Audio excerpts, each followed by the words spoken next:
اعوذ باللہ من الشیطان اللعین الرجیم بسم اللہ الرحمن الرحیم الحمد للہ وکفا وسلام علی عبادہ الذین اصطفیٰ. درود بھیجیے محمد و آل محمد.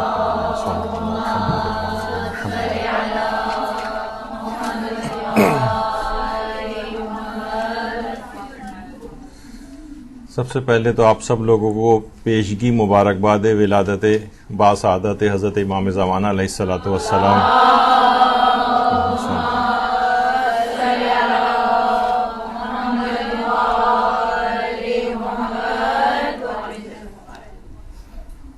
گیارہ سو 87 سال گزر گئے ہیں امام کی ولادت کو اور ان کی غیبت کو بھی،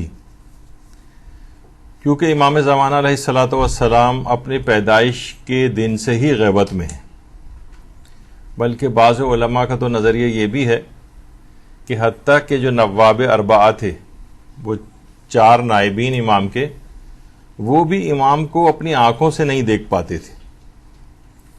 کوئی بھی توقیات کا سلسلہ ہوتا تھا، یا پردے کے پیچھے سے گفتگو ہوتی تھی، یا کوئی حجاب ہوتا تھا، بہرحال وہ براہ راست امام کی زیارت نہیں کر پاتے تھے. تو اتنا طویل عرصہ گزر گیا ہے، اور صاحبان ایمان کی مختلف صدیوں میں، ادوار میں اس خواہش کو لے کر اس دنیا سے گئے ہیں کہ کاش ہم اپنے زمانے کے امام کی زیارت کر سکتے. یہ بات دماغ میں رہے کہ ٹھیک ہے کہ امام زمانہ ہم سے، ہماری آنکھوں سے دور ہے، لیکن آیت اللہ بہجت یہ بات فرماتے تھے کہ ہمارے امام زمانہ ہمارے اس قدر نزدیک ہیں کہ ہماری ہر حالت سے وہ باخبر ہیں. ہم انہیں نہیں دیکھ پاتے ہیں اور ان سے غافل ہیں، اور ہم یہ سمجھتے ہیں کہ ہم ان سے بہت دور ہیں. افسوس ہے کہ ہم اس نعمت ولایت کے قدردان نہیں. علماء صحیح طور پر کہتے ہیں، ایک مثال دیتے ہیں کہ اگر مثلا کسی شخص کے پاس، یعنی مثال اتنی اچھی نہیں ہے لیکن بات کو سمجھانے کے لیے، کہ کسی کے گھر اگر مرغی ہے اور مرغی کہیں گم ہو جاتی ہے، اس کی پالتو مرغی، تو وہ ہر جگہ اس کو تلاش کرتا پھرتا ہے، ہر گلی کے اندر جاتا ہے، ہر آتے جاتے سے پوچھتا ہے کہ کیا تم نے کہیں میری وہ مرغی تو نہیں دیکھی. تو کہا کہ ہمارے امام زمانہ علیہ السلام اتنی صدیوں سے پردہ غیبت میں ہیں، کسی کے دل میں کوئی شوق نہیں ہوتا، کوئی تڑپ نہیں ہوتی، وہ ہماری آنکھوں سے گم ہیں، لیکن کوئی ایسی چیز ہمارے اندر پیدا نہیں ہوتی کہ ہم ان کو تلاش کریں، ان کا قرب حاصل کرنے کی کوشش کریں، ان کے قریب ہونے کی کوشش کریں.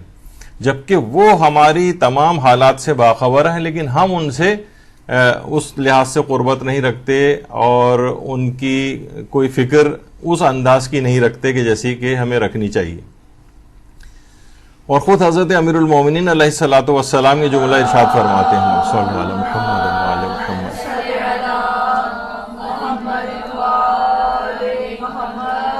غیبت نعمانی جو کتاب ہے، اس میں یہ جملے ارشاد فرمائے ہیں کہ حجت خدا راستوں پر چلتے ہیں، گھروں اور مجلسوں میں تشریف لاتے ہیں، تمام دنیا میں مشرق سے مغرب تک گھومتے ہیں، لوگوں کی باتوں کو سنتے ہیں، مجلس میں موجود اشخاص پر سلام کرتے ہیں، لوگوں کو پہچانتے ہیں، در حالانکہ وہ خود نہیں پہچانے جاتے. یعنی وہ کہیں جس طریقے سے کہ عام طور پر میں ٹی وی پروگرام بھی ایک دیکھ رہا تھا، اس کے اندر کچھ افراد جو ہے بیٹھے ہوئے تھے جو کہہ رہے تھے کہ امام زمانہ کسی غار کے اندر بیٹھے ہوئے ہیں. ایسا نہیں ہے، وہ لوگوں کے درمیان میں موجود ہیں. جیسے کہ آپ نے اس روایت کے اندر بات سنی کہ ہر جگہ مجالس میں تشریف لاتے ہیں، محافل میں تشریف لاتے ہیں، مشرق و مغرب میں گھومتے ہیں، لوگوں پر سلام کرتے ہیں، وہ لوگوں کو پہچانتے ہیں. البتہ حضرت یوسف کی طرح سے ان کی غیبت ہے کہ وہ خود پہچانے نہیں جاتے. اور آیت اللہ بہجت کی بات فرماتے تھے کہ جو بارہا دیکھا گیا ہے کہ رسول خدا حضرت امیر المومنین علیہ السلام، شہزادی فاطمۃ الزہرا، امام حسن اور امام حسین علیہ السلام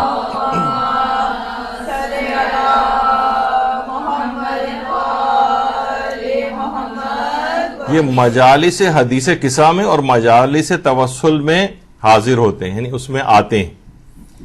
تو یہ بڑی بابرکت محافل ہیں، ان کو گھروں کے اندر رکھنا چاہیے، سجانا چاہیے، اپنے گھر کو زینت دینی چاہیے کہ مجالس حدیث قصہ جب پڑھی جائیں گی، جس جگہ حدیث قصہ پڑھی جائے گی دعائے توسل پڑھی جائے گی یا مجالس توسل برپا کی جائیں گی، تو وہاں پر بارہا دیکھا گیا ہے، یعنی جو عرفاء ہیں جو واقعتاً ان کی موجودگی کو محسوس کر سکتے ہیں کہ یہ بزرگوار ہستیاں وہاں پر تشریف لاتی. تو اچھا، یہ البتہ ضرور ہے کہ یہ اپنے اجساد مثالیہ میں تشریف لاتی، اپنے جسم اصلی کے ساتھ نہیں بلکہ جسم مثالی کے ساتھ. اور اس پہ ہمارے بہت سارے علماء کے فتاوے بھی ہیں، اور جو کہ وقتاً فوقتاً مدرسے کی جو فیس بک سائٹ ہے اس کے اوپر ان کو نشر بھی کیا گیا ہے کہ علماء اور مراجع اس کے قائل ہیں کہ بالکل عین ممکن ہے کہ یہ ہستیاں ان زمین کے اوپر تشریف لاتی ہوں، مجالس اعضاء میں تشریف لاتی ہوں. ظاہر ہے کہ اب ہمیں چاہیے کہ اپنے گھروں کو اور کہ اس قابل بن سکیں کہ وہاں پر یہ ہستیاں آ سکیں، تشریف لا سکیں، اس قابل ہونا چاہیے. یعنی ہر مجلس میں اس طرح سے نہیں آئیں گی کہ وہاں پر ہر قسم کا اس مجلس کے اندر غلط باتیں بیان ہو رہی ہوں یا مثلاً احکامات اسلامی کی کوئی مخالفت ہو رہی ہو. گھر کو اس قسم کا بنانا پڑے گا کہ ہستیاں وہاں پر تشریف لا سکیں. تو امام زمانہ علیہ السلام بھی ان مجالس توسل میں تشریف لاتے ہیں، ان مجالس حدیث قصہ وغیرہ میں تشریف لاتے ہیں. یہی وجہ ہے کہ آیت اللہ علی آقا قاضی فرماتے تھے کہ وہ آنکھ نابینا ہے جو صبح نیند سے بیدار ہونے کے بعد امام زمانہ کو نہیں دیکھتی. اصلاً اس کو نابینا کہنا چاہیے اس آنکھ کو. یعنی یہاں پر البتہ اس کا وہ معنی نہیں ہے کیونکہ امام زمانہ کا نظر آنا، ان کا دیدار ہونا، ان کی زیارت ہونا، یہ تو بالکل عین ممکن ہے. جیسے کہ اس سے پہلے بھی ہم نے شاید عرض کی تھی یہ بات کہ بہت سے لوگ یہ کہتے ہیں کہ جناب امام زمانہ کو اگر کوئی شخص دیکھ لیتا ہے تو گویا ایسا ہی ہے کہ اس نے کوئی جھوٹا دعویٰ کر دیا، اور روایت میں یہ آیا ہے کہ ان کو اس شخص کو جھٹلایا جائے جو یہ کہے کہ میں نے امام زمانہ کو دیکھا ہے. تو فقط رویت ہونا، دیکھا جانا جھٹلانے کا سبب نہیں. اگر ان توقیات کا مطالعہ کریں کہ جس کے اندر یہ بات کہی گئی کہ جو بھی آخری نائب کے بعد امام نے کہا تھا جو بھی اب مجھے دیکھنے کے مشاہدہ کرنے کا دعویٰ کرے گا اس کو وہ جھوٹا ہوگا اور اس کو جھٹلانے کا حکم ہے. تو اس سے مراد اس طرح سے دیکھا جانا ہے. کوئی یہ کہے کہ جس طریقے سے آخری نائب امام کو مثلاً دیکھتے تھے یا ان کو درک کرتے تھے اور ان سے پیغامات لے کر لوگوں تک پہنچاتے تھے، اور ایک نیابت و سفارت کا دعویٰ اس سے مراد ہے. ورنہ اصلاً امام زمانہ کا دیکھا جانا ممکن ہے جب ہی ان کو دیکھے جانے کی زیارات اور کچھ اعمال تک بتائے گئے کہ فلاں قرآنی سورہ اگر پڑھیں تو مثلا سورہ بنی اسرائیل کی تلاوت جو بھی شب جمعہ کرے گا وہ امام زمانہ کو دیکھ سکے گا، یا اس طریقے سے مختلف زیارات ہیں یا دعائیں ہیں اس سلسلے میں. تو وہ اگر دیکھا جانا ممکن ہی نہیں تھا تو پھر وہ دعائیں کیوں تعلیم کی گئی ہیں اور وہ سورہ کیوں بتائے گئے؟ تو دیکھا جانا تو ممکن ہے. لیکن اگر کوئی جیسے کہ آیت اللہ سیستانی فرماتے ہیں کہ اس سے مراد بہت ہی کوئی کہے کہ مستمر طور پر انہیں ہمیشہ میں جب چاہوں، مثلا بہت سارے افراد یہاں پر ہیں کہ کچھ افراد نے دعویٰ کرنا شروع کر دیا تھا کہ مثلا میں روزانہ امام زمانہ کے ساتھ ناشتہ کرتا ہوں. کوئی دعویٰ کرتے تھے آپ جب چاہیں جو چاہے میں جب چاہے اس کی ملاقات امام زمانہ سے کرا دوں. اس طرح کے جو افراد ہیں ان کو جھٹلانے کا حکم ہے. ایک لحاظ سے یہ دعویٰ نیابت و سفارت رکھتے ہیں کہ ہم گویا امام کے سفیر ہیں، امام ہم تک جو پیغامات اپنے دیں گے ہمارے ذریعے لوگوں تک پہنچیں گے. تو جو واقعتاً اس مقام پر فائز ہو وہ امام زمانہ کی زیارت بھی اس کو کبھی کبھار ہو سکتی ہے. لیکن اصل میں یہاں پر دیکھے جانے سے مراد گویا امام زمانہ کا قرب حاصل کرنا مراد ہے. امام کا قرب حاصل کسی بھی شخص کو ہو سکتا ہے، مستقل طور پر بھی ہو سکتا ہے. البتہ اس سے فزیکل اور آنکھوں سے دیکھا جانا ہمیشہ کے طور پر یہ اس سے مراد نہیں ہوتا ہے. تو یہ دماغ میں اس لحاظ سے بات رہے. تو یہ عرفا وغیرہ کی باتیں ہیں جو عام طور پر لوگ سوچتے ہیں کہ شاید یہ فقط آنکھ سے دیکھے جانے والی باتیں ہیں. اسی طریقے سے سید ہاشم حداد یہ بھی بڑے عرفا میں گزرے ہیں اور آیت اللہ علی آقا قاضی کے شاگردوں میں سے تھے. یہ فرماتے ہیں جو شخص صبح بیدار ہو جائے اور احساس نہ کرے کہ حضرت ولی اثر اس کے ساتھ ہیں تو ایسا شخص شیعہ نہیں ہو سکتا. یعنی اس قدر امام زمانہ اپنے شیعوں سے قربت رکھتے ہیں، اس قدر نزدیکی رکھتے ہیں، اس قدر ان کا احساس رکھتے ہیں، اس قدر ان کی اطلاع رکھتے ہیں، اس قدر ان کا دکھ درد کے اندر شریک ہوتے ہیں، اس قدر ان کے لیے دعائیں کرتے ہیں کہ کسی بھی شخص کو جو صبح بیدار ہو اور وہ احساس نہ کرے کہ ولی اثر اس کے ساتھ ہیں، یعنی امام زمانہ گویا اس کی قربت کا وہ احساس نہ کرے، تو اصلاً یہ دیکھا جائے تو یہ خالص شیعہ نہیں. یہ کیسا ہے کہ اس کا زمانے کا امام اس دنیا کے اندر موجود ہے، زندہ ہے، آسمان پر اٹھایا نہیں گیا ہے، ظاہری طور پر وفات نہیں ہوئی ہے، اور یہ کوئی قربت ہی ان سے محسوس نہیں کرتا. یہ کیسا شیعہ ہے؟ کسی بھی زمانے مثلا امام زمانہ کہیں پر موجود ہوں، جو کہ ائمہ کے جو سابقہ ادوار تھے اس کے اندر موجود ہوتے تھے لوگ، تو یہ کیسا شخص ہے کہ وہ تو قربت کا احساس رکھتے تھے نا. اس کے بھی امام یہاں پر موجود ہیں لیکن یہ قربت کا احساس جو ہے وہ نہیں رکھ پا رہا ہے. تو یہ شخص شیعہ کہلانے کا مستحق نہیں. اسی طریقے سے آیت اللہ بہجت کہتے تھے امام زمانہ زمانے غیبت میں بھی علمی احاطہ رکھتے ہیں. دیکھیے ایک چیز بار بار عرفا کہتے ہیں، میں بیچ میں روک دیتا ہوں، ابھی آگے نہیں بڑھ رہا اس سے، کہ اکثر عرفا کے اور علماء کے اقوال میں ملتا ہے کہ امام زمانہ حاضر و ناظر ہیں. تو اس وقت یہ بات سن کر بہت سارے افراد جو ذرا وہابی فکر کے ذرا ہو گئے ہیں ہمارے ہاں، وہ فوراً کہتے ہیں کہ یہ تو صرف اللہ کی ذات ہے حاضر و ناظر ہونا. تو یہاں پر ہمیں دیکھنا چاہیے کہ دیکھیے جو جملے ہوتے ہیں نا وہ ان میں جس کے لیے کہے جاتے ہیں اس کے اعتبار سے ہوتے ہیں. ایک ہوتا ہے حاضر ہر جگہ خدا کی طرح سے حاضر ہونا، ایسا امام زمانہ اس طرح سے نہیں ہے کہ ہر جگہ جس طرح خدا حاضر ہے اس طرح سے ہو، لیکن وہ ناظر ہو سکتے ہیں، یعنی سب کے حالات سے باخبر ہو سکتے ہیں. اور یہ جو حاضر ہونے والا مسئلہ ہے کہ حاضر ہونا، اس سے مراد احاطہ علمی، ہر لحاظ سے ان کو چیزیں اپنے ماننے والوں کی، دنیا کی تمام چیزوں کی ان کو اطلاع ہے. خدا کے اوپر اصطلاحات کو قیاس نہیں کرنا چاہیے. تو آیت اللہ بہجت فرماتے تھے کہ امام زمانہ زمانے غیبت میں بھی علمی احاطہ رکھتے ہیں اور تمام امور کو دیکھتے ہیں اور فعالیت بھی رکھتے ہیں، یعنی جب جیسا چاہیں وہ تصرف کر سکتے ہیں امور میں. تو آقا بہجت فرماتے تھے کہ مرزا شیرازی بزرگ کے لیے یہ بات آتی ہے کہ متعدد پیغامات اور احکامات بھی امام زمانہ ان کو بھیجتے تھے. تو بہرحال امام زمانہ اس طرح سے علمی احاطہ رکھتے ہیں. اور خود امام زمانہ علیہ السلام فرماتے ہیں کہ میں تمہارے امور زندگی سے غافل نہیں ہوں اور نہ تمہاری یاد کو بھلانے والا ہوں. میں تمہاری یاد کو بھلانے والا نہیں ہوں. اور ہم نے امام زمانوں کو ایک لحاظ سے بھلا دیا ہے. بس ہم شاید یہ سمجھتے ہیں کہ جب زیارت پڑھی جائے اور امام کا نام آئے تو بس گردن کو ذرا سے جھکا دیا جائے، وہ بھی ایک اہم چیز ہے، میں اس کی کوئی مذمت نہیں کر رہا ہوں، لیکن اس کے علاوہ بھی بہت سی ذمہ داریاں ہیں جو کہ آج ہمارا عنوان بن رہا ہے کہ امام زمانہ کا خدمت گزار کیسے بنا جائے اور اس کے عملی اقدامات کیا ہوں.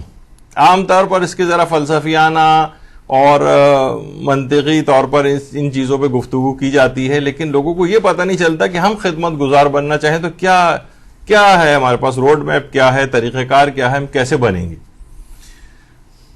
اور آیت اللہ جواد انصاری حمدانی واقعی بہت اچھی مثال دیتے تھے. فرماتے تھے ہماری مثال اس بچے کی مانند ہے جس کا باپ اس کا ہاتھ پکڑے کہیں لے جا رہا ہے اور وہ اپنے سفر کے دوران ایک بازار سے عبور کرتے ہوئے شوکیس کو اور ان چیزوں کی طرف متوجہ ہو کر باپ سے ہاتھ چھڑا کر بھاگ جاتا ہے بچہ. اور جب بچہ متوجہ ہوتا ہے تو دیکھتا ہے اس کا باپ موجود نہیں، تو یہ سمجھنے لگتا ہے کہ اس کا باپ کہیں گم ہو گیا ہے، جبکہ حقیقت میں وہ خود گم ہوا ہے. انبیاء اور اولیاء مخلوق کے سرپرست اور باپ کی مانند ہے. لوگوں کا ہاتھ وہ پکڑتے ہیں تاکہ انہیں دنیا کی بازار سے سلامتی کے ساتھ گزار کر لے جائیں، لیکن اکثر مخلوق دنیاوی مفادات کی شیدائی ہوتے ہیں اور اب باپ کا ہاتھ چھڑا کر دنیا کے بازار میں گم ہو جاتے ہیں. امام زمانہ غائب نہیں ہوئے ہیں بلکہ ہم گم ہو کر حجابات میں پڑ گئے. ہم نے اپنا ہاتھ ان سے چھڑا لیا ہے اور ہم سوچ رہے ہیں امام زمانہ غائب ہیں. بھائی آپ غائب ہو گئے. آپ چاہیں تو امام زمانہ کی خدمت گزاری کر کے ان کا قرب حاصل کیا جا سکتا ہے اور دوبارہ اپنے ہاتھ کو ان کے ہاتھ میں دیا جا سکتا ہے. تو اصلاً اپنے ان حجابات کو ہٹانا پڑے گا. جیسے کہ کہا جاتا ہے نا، شاید میں نے آپ کی جو پہلی کلاس ہوئی تھی اس میں یہ بات شاید عرض کی تھی کہ ایک جملہ آتا ہے کہ علم حجاب اکبر. امام خمینی بھی کہتے تھے، لیکن وہ کہتے تھے اس حجاب کے اس میں داخل ہو کر اس حجاب کو چاک کیا جائے گا. یعنی علم سے حجاب آئے گا نہیں، حجاب اکبر ہے، لیکن اس میں داخل ہو کر حجاب کو چاک کیا جائے. تو اسی طریقے سے یہ ہمارے آنکھوں پر جو حجابات اور پردے پڑے ہوئے، یہ نافرمانی کے پردے، ان پردوں کو جو ہے وہ ہٹانا پڑے گا. یہی وجہ ہے کہ بہت سے لوگ کہتے تھے کہ ایک دفعہ جو طلاب تھے مدرسے رفاع کے، یعنی اس سے پہلے کی بات ہے، یعنی جو کہ جب یہ انقلاب برپا ہوا تھا وہاں پر، تو لوگوں نے کہا کہ آپ جو ہیں، ہم نے دیکھا ہے کہ آپ امام زمانہ کا بہت کم نام لیتے ہیں. تو امام یہ سن کر، یعنی امام خمینی سن کر کھڑے ہو گئے، یعنی ایک لحاظ سے ذرا غصے ہوئے اور کہنے لگے یہ تم کیا کہہ رہے ہو، یعنی کہ جتنا بھی کچھ ہمارے پاس ہے اور جتنا کچھ بھی ہم نے کیا ہے سب کچھ امام زمانہ کے لیے تو کیا، یہ انقلاب بھی برپا ہم نے امام زمانہ کے نام پر کیا ہے. یعنی تم یہ تم نے کیسے کہا کہ آپ کی زبان سے ہم امام زمانہ کا نام نہیں سنتے.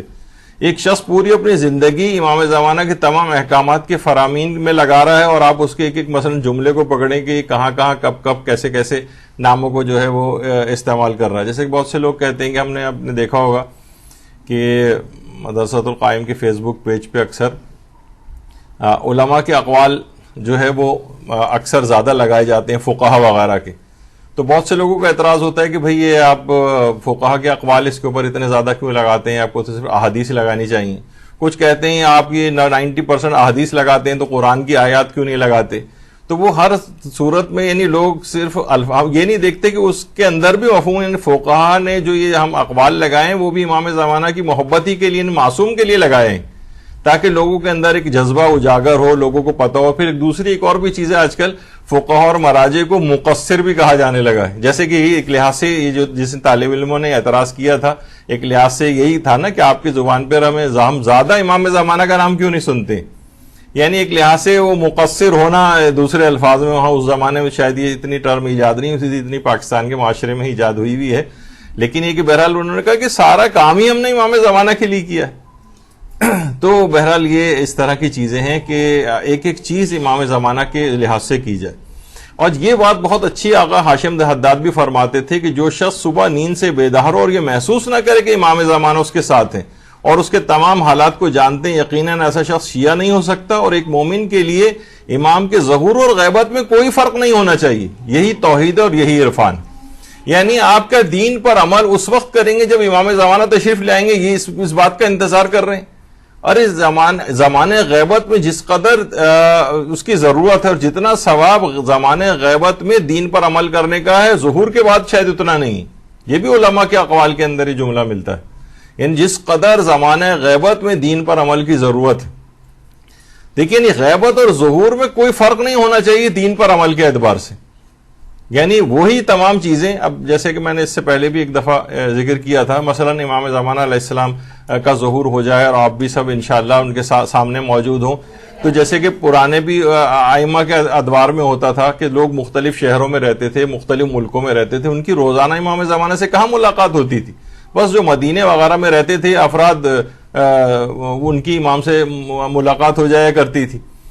تو امام اگر بالفرض جیسے کہ امام اس دنیا میں موجود ہیں پردہ غیبت میں، ایک لحاظ سے وہ ہے کہ مثلا امام کوفے کو اختیار کریں گے دارالحکومت کے طور پر، اور امام ہمیشہ یعنی وہاں پر مستقل سکونت کو اختیار کریں گے، اور آپ ہوں گے مثلا پاکستان میں. تو کتنے عرصے کے بعد آپ ٹھیک ہے امام کی اس طرح سے اطلاعات آپ کو ملیں گی، لیکن آپ کی ملاقات ویسی نہیں ہو سکے گی.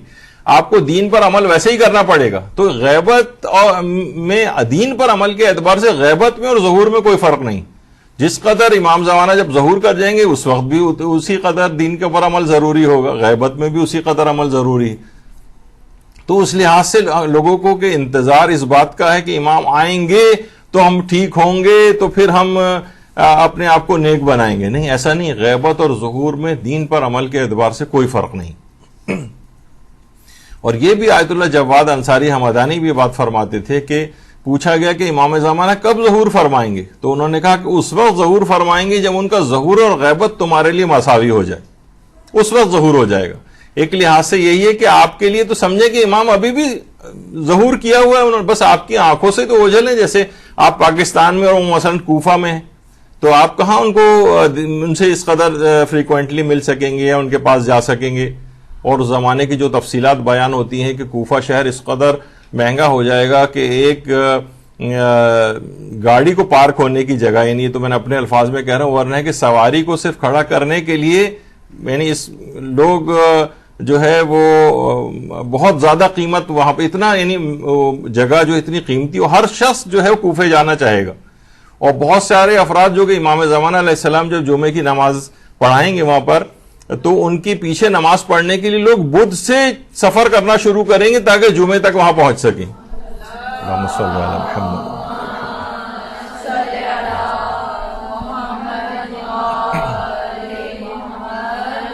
ظہور اور غیبت مساوی ہونا چاہیے عمل کے اعتبار سے. وہ تو آپ کو اس فضیلت کا انتظار کرنا ہے کہ ہم ان کے رخ زیبا کی زیارت کریں, ان کے رخ انور کی زیارت کر سکیں, ان کی یہ تو ان کی اپنی اہمیت اپنی جگہ پر ہے, لیکن دین پر عمل میں کوئی فرق نہیں ہوگا غیبت اور ظہور میں. یہ ایک سب سے پہلی ایک چیز ہے کسی بھی خدمت گزار کے لیے. اور آیت اللہ حمدانی فرماتے تھے جس وقت تمہارے لیے امام زمانے کے غائب اور حاضر ہونے میں کوئی فرق نہ رہے اس وقت تم امام کی خدمت میں پہنچ سکتے ہو.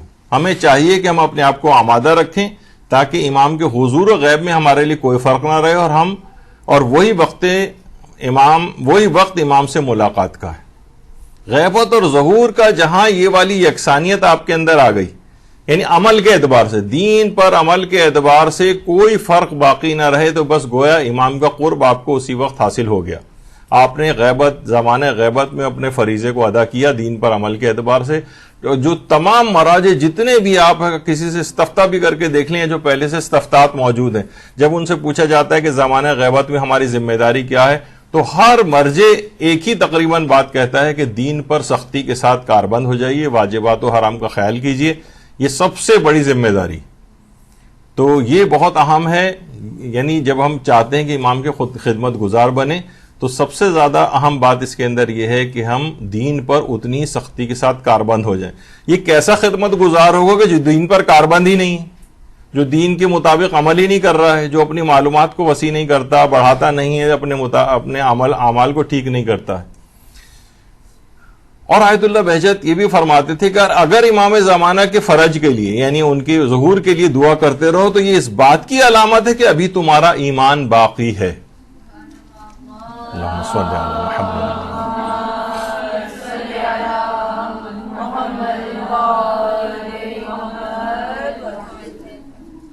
تو امام زمانہ کے لیے مسلسل دعا کرتے رہو, یہ اس بات کی علامت ہوگی کہ تمہارا ایمان ابھی باقی ہے. اور یہ بات بھائی کہی جاتی ہے کہ امام کے لیے ہم نے آنے کی تو ہم نے بہت دعائیں کی ہیں, لیکن ان کے نہ آنے کے لیے ہم نے سینکڑوں گناہ کیے ہیں. یعنی پوری کوشش کرتے ہیں کہ وہ نہ آنے پائیں. پتہ نہیں ایک واقعہ تھا, وہ ایک حمید نام کا ایک یونیورسٹی کا طالب علم تھا, اور وہ جب یونیورسٹی کا ایک پورا گروپ وہاں پر گیا تھا آیت اللہ بہجت سے ملاقات کے لیے, تو یہ شخص بہت ہی زیادہ شراب وغیرہ بھی پیا کرتا تھا. خود اس کا بیان ہے جو واقعہ ایک ملتا ہے, شراب پیتا تھا. بہرحال وہ یونیورسٹی کا گروپ اس زمانے میں مراجع سے ملاقات کے لیے جاتا تھا, آیت اللہ بہجت سے ملاقات کے لیے بھی آیا. اچھا, یہ آیت اللہ بہجت طالب علموں سے بہت اچھے طریقے سے ملتے تھے. جب یہ یونیورسٹی کے طالب علم وہاں پر آئے تو یہ بار بار کوشش کر رہا تھا کہ میرا آئی کانٹیکٹ آیت اللہ بہجت سے ہو جائے, وہ میری طرف بھی دیکھیں, مجھ سے بھی بات کریں. لیکن آیت اللہ بہجت بالکل جس طرح التفات ہی نہیں کیا, دیکھ ہی نہیں رہے اس کی طرف. اور یہاں تک کہ سارے طالب علم اور سب سے ہنس کے بات کر رہے ہیں, مسکرا کر باتیں کر رہے ہیں, اور اس کو دیکھ ہی نہیں رہے, بالکل اگنور. یہاں تک کہ ملاقات کا وقت ختم ہو گیا, یہ گھر میں واپس آیا اور کہنے لگا یقیناً جو مشہور ہے ان کے متعلق کہ یہ اندرونی کیفیات کو بھی لوگوں کی جان لیتے ہیں, ان کو پتہ چل گیا کہ میں شرابی ہوں. اس قدر رویا یہ گھر آ کے کہ آیت اللہ بہجت اتنا برا ہوں میں کہ میری طرف التفات ہی نہیں کیا. اس نے گھر آ کے اپنی ساری شراب کی بوتلیں توڑ دی اور واقعتاً ایک سچی توبہ کی. 1 مہینے بعد تقریباً, اور ایک بالکل ایک نیکیوں پر کاربند ایک انسان بن گیا. 1 مہینے بعد پتہ چلا کہ یونیورسٹی کا ایک اور گروپ جا رہا ہے. جب اس نے دوبارہ اپلائی کیا, انہوں نے کہا نہیں تم تو پہلے دفعہ جا چکے ہو, جو ایک دفعہ جا چکا ہو وہ دوبارہ نہیں, اب نئے طالب علموں کو موقع ملے گا. بہرحال یہ حمید نامی طالب علم, اس کا نام بالآخر دوسرے گروپ میں بھی شامل ہو گیا. یہ اب آیت اللہ بہجت کے پاس پھر ملاقات کے لیے گیا. طالب علموں کا رش تھا, یہ پیچھے کھڑا ہوا تھا کہ پتہ نہیں اب بھی مجھے دیکھیں گے یا نہیں. تو لوگوں نے, یہ اپنی سوچوں میں گم ہوا تھا, لوگوں نے کہا حمید آیت اللہ بہجت تمہیں بلا رہے ہیں.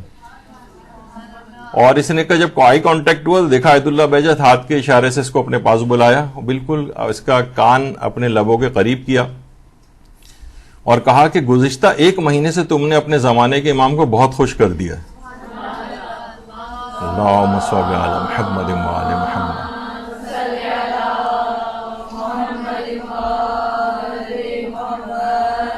اور ہر گناہ کو چھوڑنا امام زمانہ کے چہرے اقدس پر مسکراہٹ لانے کا سبب ہے. یعنی جب ہم کبھی بھی ایک گناہ بھی ترک کرتے ہیں تو امام زمانہ کا دل خوش ہو جاتا ہے. اور خاص طور پہ جب بھی علماء کہتے ہیں، آیت اللہ کشمیری فرماتے تھے کہ جمعے کے دن حضرت حجت غمگین ہوتے ہیں کیونکہ ان کے پاس لوگوں کے نامہ اعمال جمعے کے روز لائے جاتے ہیں وقت اثر، اور جب اپنے شیعوں کے نامہ اعمال کے اندر برائیاں دیکھتے ہیں تو حضرت اقدس سخت ملول خاطر اور غمگین ہو جاتے ہیں. تو بہرحال جتنے ہم گناہ کو ترک کریں گے، یعنی پہلی چیز یہ ہے امام زمانہ کا خدمت گزار بننے کی کہ آپ کو گناہوں کو ایک ایک کر کے ترک کرنا پڑے گا. یکمشت ایک ساتھ ترک کر دیں یا رفتہ رفتہ ترک کریں. جس قدر گناہوں سے دوری کرتے جائیں گے اس قدر امام زمانہ کے قریب ہوتے جائیں گے اور ان کے صحیح طور پر خدمت گار ہونے کے لیے کہ اب آپ کو کچھ نہ کچھ ذمہ داریاں امام کی طرف سے قبول کرنی ہوں گی. تو زمانے کے امام کا خدمت گزار بننے کے لیے پہلی شرط یہ ہے کہ انسان اپنے آپ کو گناہوں سے اس لحاظ سے بچائے. دیکھیے علماء یہ فرماتے ہیں کہ امام زمانہ سے رابطے کے لیے پاکیزگی اختیار کیا جائے اور دل کو پاک کیا جائے. اگر دل پاک ہو جائے تو ان لہروں کو پالے گا اور تصویر بھی دکھائی جائے گی، لیکن اگر دل صاف نہ ہو اس پہ گرد و غبار پڑا ہو تو تصویر بھی اچھی طرح سے نہیں دیکھ سکے گا.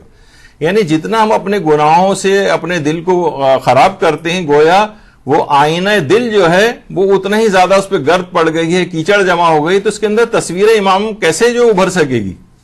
یعنی دل کو بھی اتنا ہی پاک و پاکیزہ بنانا پڑے گا تو پھر امام کے دیدار کو صحیح طور پر وہ دیکھ سکے گا، ورنہ وہ دھندلاہٹ رہے گی یا بعض اوقات وہ میل اور وہ کثافتیں جتنی دل پر آئینہ دل کے اوپر بڑھتی چلی جائیں گی اسی قدر امام کا رخ انور کا جو عکس ہے اس کے اوپر ابھر نہیں سکے گا. دل کو پاک کرنا چاہیے عمل کے ساتھ ساتھ. اور آیت اللہ بہجت فرماتے تھے کہاں گئے وہ لوگ جو امام زمانہ سے ارتباط رکھتے تھے؟ ہم نے اپنے آپ کو خود بیچارہ کر لیا ہے، اپنے رابطے کو ہم نے خود قطع کر لیا، ہمارے پاس اب کچھ باقی نہیں رہا. کیا وہ لوگ تھے؟ یعنی ہم سے زیادہ فقیر تھے. اگر آپ کہہ دیں گے ہم امام زمانہ تک نہیں پہنچ سکتے تو تمہارا جواب یہ ہے کہ تم واجبات کیوں انجام نہیں دیتے ہو، کیوں حرام باتیں اور ان چیزوں کو ترک نہیں کرتے ہو، یعنی جو گناہ والی ہیں. اور امام ہم سے یہی چاہتے ہیں. متقی ترین شخص وہ ہے جو حرام کاموں سے اپنے آپ کو بچائے، واجبات کو ترک کرنا، حرام کاموں کو انجام دینا یہ حضرت بقیت اللہ کے دیدار میں حجاب و نقاب کی طرح سے حائل ہے. اس وجہ سے ہمیں ان کا قرب حاصل نہیں ہوتا. یہ گناہ رکاوٹ بنے ہوئے ہیں. یہ ایک بہت اہم اس میں چیز ہے. جب بھی آیت اللہ کشمیری فرماتے تھے کہ جب بھی تم متقی بن جاؤ گے تو امام زمانہ کی خدمت میں پہنچنے کی اجازت فراہم ہو جائے گی. اور علامہ طباطبائی فرماتے تھے اگر تم نیک بنو گے تو امام زمانہ خود ڈھونڈتے ہوئے تمہاری طرف آئیں گے. تو اس سے اندازہ لگائیے کہ پھر آپ کو بہت زیادہ ایفرٹ نہیں کرنا پڑے گی. یعنی آپ گویا ایک قدم آگے بڑھائیں گے تو امام زمانہ اور تیزی کے ساتھ آپ کی طرف آئیں گے اور آپ کو اپنی طرف کھینچ لیں گے. تو متقی و پرہیزگار بننا شرط ہے اس کے اندر امام کا قرب حاصل کرنے کے لیے. یہی بات آیت اللہ طباطبائی فرماتے تھے کہ امام نے یہی بات فرمائی کہ تم صالح ہو جاؤ تو ہم خود تم کو تلاش کر لیں گے. اچھا دیکھیے رجب علی خیاط جو خود بڑے عرفا میں شامل تھے وہ یہ بات فرماتے ہیں کہ ان کے دوستوں میں سے ایک بات بیان کرتا ہے کہ جتنے سال میں رجب علی خیاط کی خدمت میں تھا میں نے احساس کیا کہ حضرت حجت کے ظہور کے علاوہ کوئی خواہش ان کی نہیں تھی. دوستوں کو بھی یہی یاد دہانی کراتے تھے کہ جہاں تک ہو سکے ظہور حجت کے علاوہ خدا سے اور کوئی کسی چیز کی دعا نہ مانگے. آپ کی حالت انتظار ایسی تھی جب کوئی شخص کسی دوسرے سے امام کے ظہور کے بارے میں بات کرتا تھا تو ان کی حالت منقلب ہو جاتی تھی اور وہ رونے لگتے تھے. یعنی اس قدر اپنے زمانے کا امام موجود ہے، اتنا بڑا ایک سانحہ ہمارے ساتھ ہوا ہے اور ہم کتنے مطمئن ہیں کہ ہمارا امام موجود ہے، اس زمانے میں موجود ہے، ہمارے درمیان اطراف میں کہیں ہوتا ہے وہ، لیکن ہم اس کو دیکھ نہیں پاتے ہیں، اس کا قرب ہم حاصل نہیں کر پاتے. تو رجب علی خیاط ہر وقت امام کا ذکر کرتے رہتے تھے. مومنین کی زبانوں پر امام کا ذکر ناپید ہو گیا ہے. آپ اپنی محافل میں دیکھ لیں، اپنی اس میں دیکھ لیں، اپنی گیدرنگز میں دیکھ لیں، خواتین سب جب بیٹھ کے باتیں کر رہی ہوتی ہیں، کئی کئی گھنٹوں کی آپ کی باتیں ہوتی ہیں، مرد حضرات کی باتیں ہوتی ہیں، جوانوں کی باتیں ہوتی ہیں، مرد ہیں تو سیاسیات کی باتیں ہو رہی ہیں، خواتین ہیں تو ان کے اپنے الگ شوق اور چیزیں، اس میں کہیں امام زمانہ نہیں. کہیں آپ کبھی بھی نوٹ کر کے دیکھ لیں امام زمانہ کا کس قدر تذکرہ ہو پاتا ہے، اور معلومات ہی لوگوں کو کس قدر ہے اپنے زمانے کے امام سے متعلق معلومات ہی نہیں. یہ بہت بڑا ایک المیہ ہو گیا ہے، اور بس ایک گویا امام ایک افسانوی اور ایک خیالی اور تصوراتی ایک شخصیت ہمارے نزدیک ہو گئے. افسانوی گویا ایک شخصیت ہے، نہیں ایسا نہیں، ایک ریالٹی ہے اس لحاظ سے، لیکن ہم اس ریالٹی کو فیل نہیں کر رہے ہیں، اس حقیقت کا اندازہ نہیں کر پا رہے. اچھا اب دیکھیے ظہور امام سے متعلق کچھ انحرافی افکار یہ خود ہم سب کے اندر آ گئے. مثلا ایک انحرافی فکر کیا ہے، بھائی جو کچھ کرنا ہے امام زمانہ نہیں کرنا ہے، ہم کیا کر سکتے.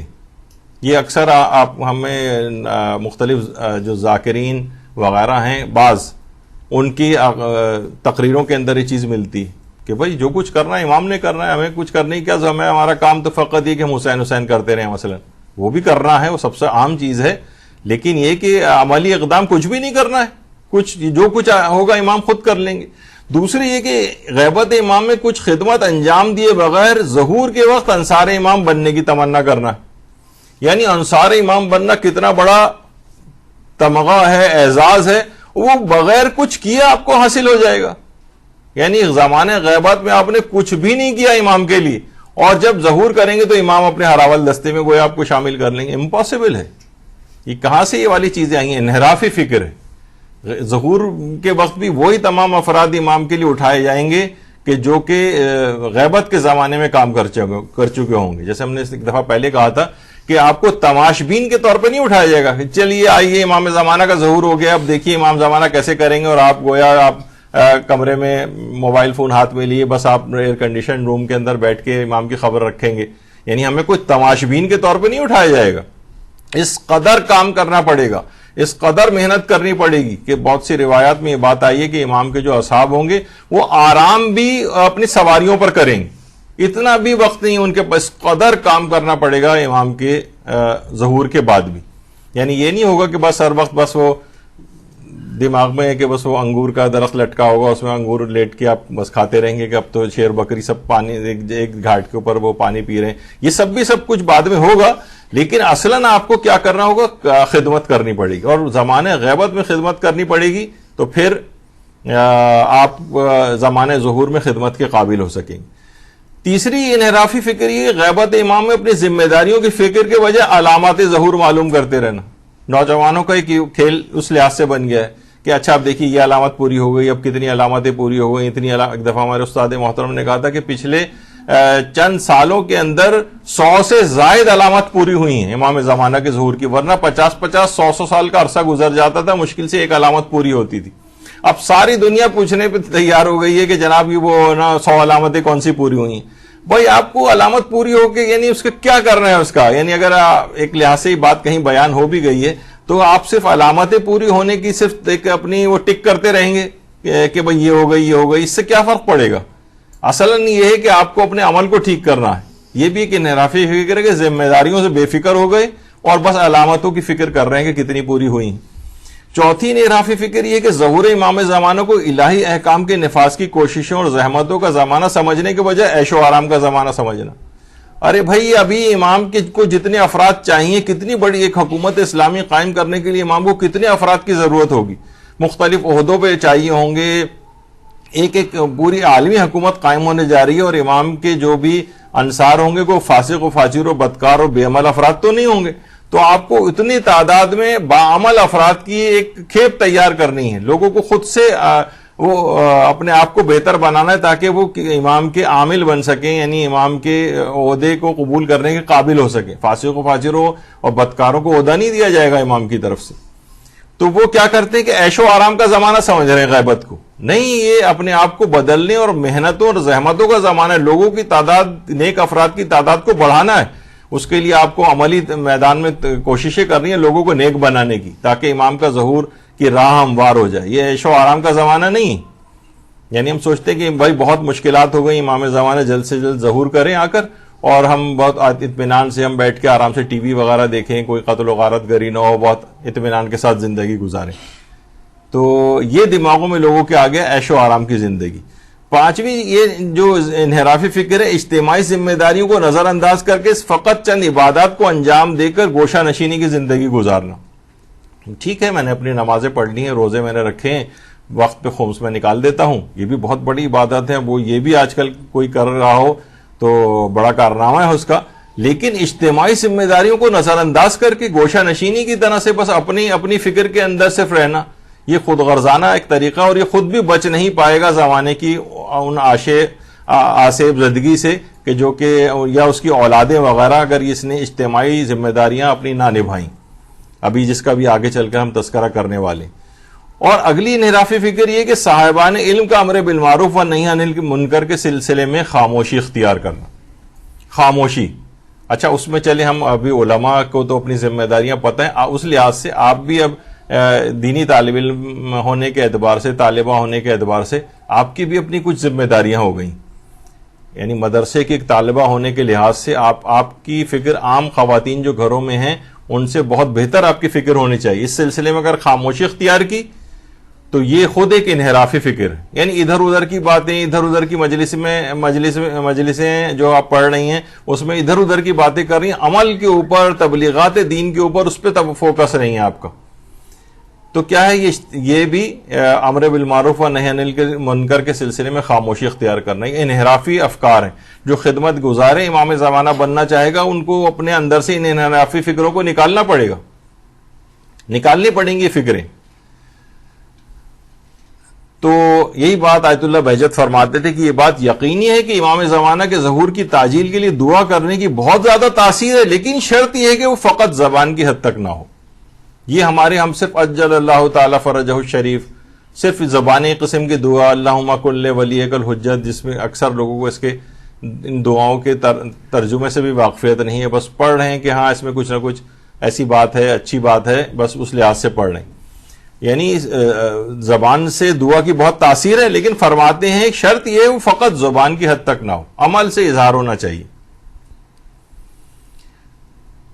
رجب علی خیاط بھی یہ بات ارشاد فرماتے تھے کہ ہم امام زمانہ کو اپنی ذات سے زیادہ دوست رکھتے ہیں. حالانکہ ایسا نہیں، اگر ہم امام زمانہ کو اپنے سے زیادہ دوست رکھتے تو امام زمانہ کے لیے کوئی کام کرتے. نہ صرف یہ کہ اپنے لیے کام کرتے ہیں، بس دعا کرو کہ خداوند عالم امام زمانہ کے ظہور کی رکاوٹوں کو دور کرے، ہمارے دلوں کو بھی امام زمانہ کے دل سے ہم آہنگ کر دے. یعنی ہم اپنے دوست رکھتے ہیں اس بات کو، ہم اپنے لیے کام کرتے ہیں. پورے دن اور رات آپ دیکھیں سارے کام ہم اپنے لیے کر رہے ہیں. امام زمانہ کا کام کون سا ہے جو بھی آگے چل کر میں ذکر کرنے والا ہوں، چند ایک اشارے ہوں گے، ورنہ تو اس پہ بہت چیزیں کہی جا سکتی ہیں. دیکھیے جو بھی امام زمانہ سے محبت رکھتا ہے، اگر محبت امام ہے تو محب پر اس کے اثرات نمایاں ہونے چاہیے. محبت کے اثرات ہوتے ہیں نا. دیکھیے محبت کرنے والوں میں صرف مانگنے کا نہیں، کچھ دینے کا جذبہ ہونا چاہیے. امام کو خیر ہم کیا دیں گے؟ امام کو ہم سے عمل صالح مطلوب ہے. ہم اور کون سی چیز امام زمانہ کو دے سکتے ہیں؟ امام کو ہم سے جو چیز چاہیے وہ عمل صالح چاہیے. اور جو ہم جب یہ نہیں کہ صرف ہم امام سے مانگتے ہی رہیں کہ یہ چاہیے یہ چاہیے یہ چاہیے اور امام کو کچھ نہ دیں. امام کو ہم سے عمل صالح چاہیے. محبت کرنے والا اپنے محبوب کی ناراضگی سے ڈرتا ہے کہ اس کے کسی عمل سے محبوب ناراض نہ ہو جائے. ہم دن اور رات ایسے کام کر رہے ہیں جس سے امام زمانہ ناراض ہوتے ہیں. اس کا مطلب یہ ہے کہ ہم امام زمانہ سے اس انداز کی محبت نہیں کرتے جیسے کہ تقاضا ہے.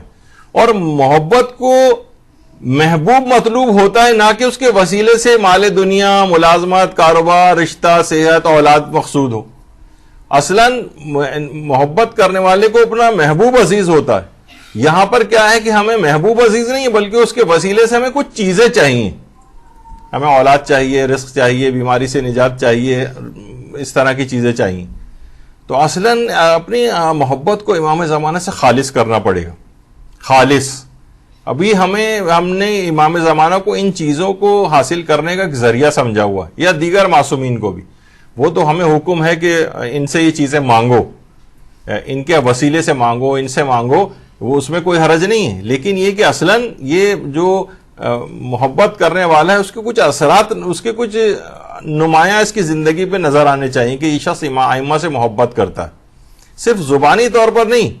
مثلا کوئی علماء مثال دیتے ہیں کہ کوئی لڑکا ہو، وہ اپنے باپ کا کوئی حکم نہ مان رہا ہو، اور مثلا باپ سے کہہ رہا ہو بابا جان میں آپ سے بہت محبت کرتا ہوں، تو باپ بھی ڈانٹ کے کہے گا کہ خاک محبت کرتا ہے، بات تو میری ایک بھی نہیں مانتا ہے تو بعض اوقات یہی ہم لوگوں کے ساتھ ہوتا ہے کہ ہم ان کی کوئی بات نہیں مان رہے ہیں، بس زبانی طور پہ کہتے ہیں بہت محبت کرتے ہیں اپنے امام سے.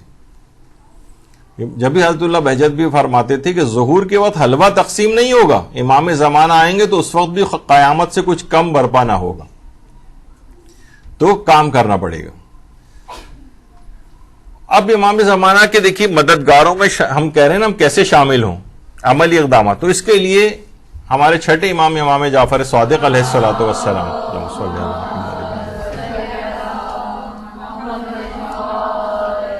کہ فرماتے جو شخص بھی نماز جمعہ کے بعد 7 مرتبہ کہے اللہم صلی علی محمد وآل محمد وعجل فرج آل محمد، تو یہ شخص حضرت کے اصحاب اور مددگاروں میں شامل ہو جاتا ہے. یعنی یہ والا عمل ایسا ہے کہ یہ بھی آپ کو حضرت حجت کے خدمت گزاروں میں شامل کروا دے گا اگر کوئی پابندی سے اس کو نماز جمعہ کے بعد 7 مرتبہ یہ کہنا شروع کر دے. آقا سید مرتضی مجتہدی سیستانی ان کی کتاب صحیفہ مہدویہ اس کے اندر بھی یہ والی روایت موجود ہے. یہ دعا کے حوالے سے بات ہو گئی. اچھا اب دیکھیے ایک چیز خاص طور پر یہ آپ کی خدمت میں عرض کر دی جائے، یہ جو خاتون آپ کے سامنے یہ خود آپ حیران ہوں گی کہ یہ عراق کی خاتون ہے، عراق کی صوبہ تکریت جو عراق کا ایک صوبہ ہے اس سے ان کا تعلق ہے. ام القصی الجیبوری ان خاتون کا نام ہے.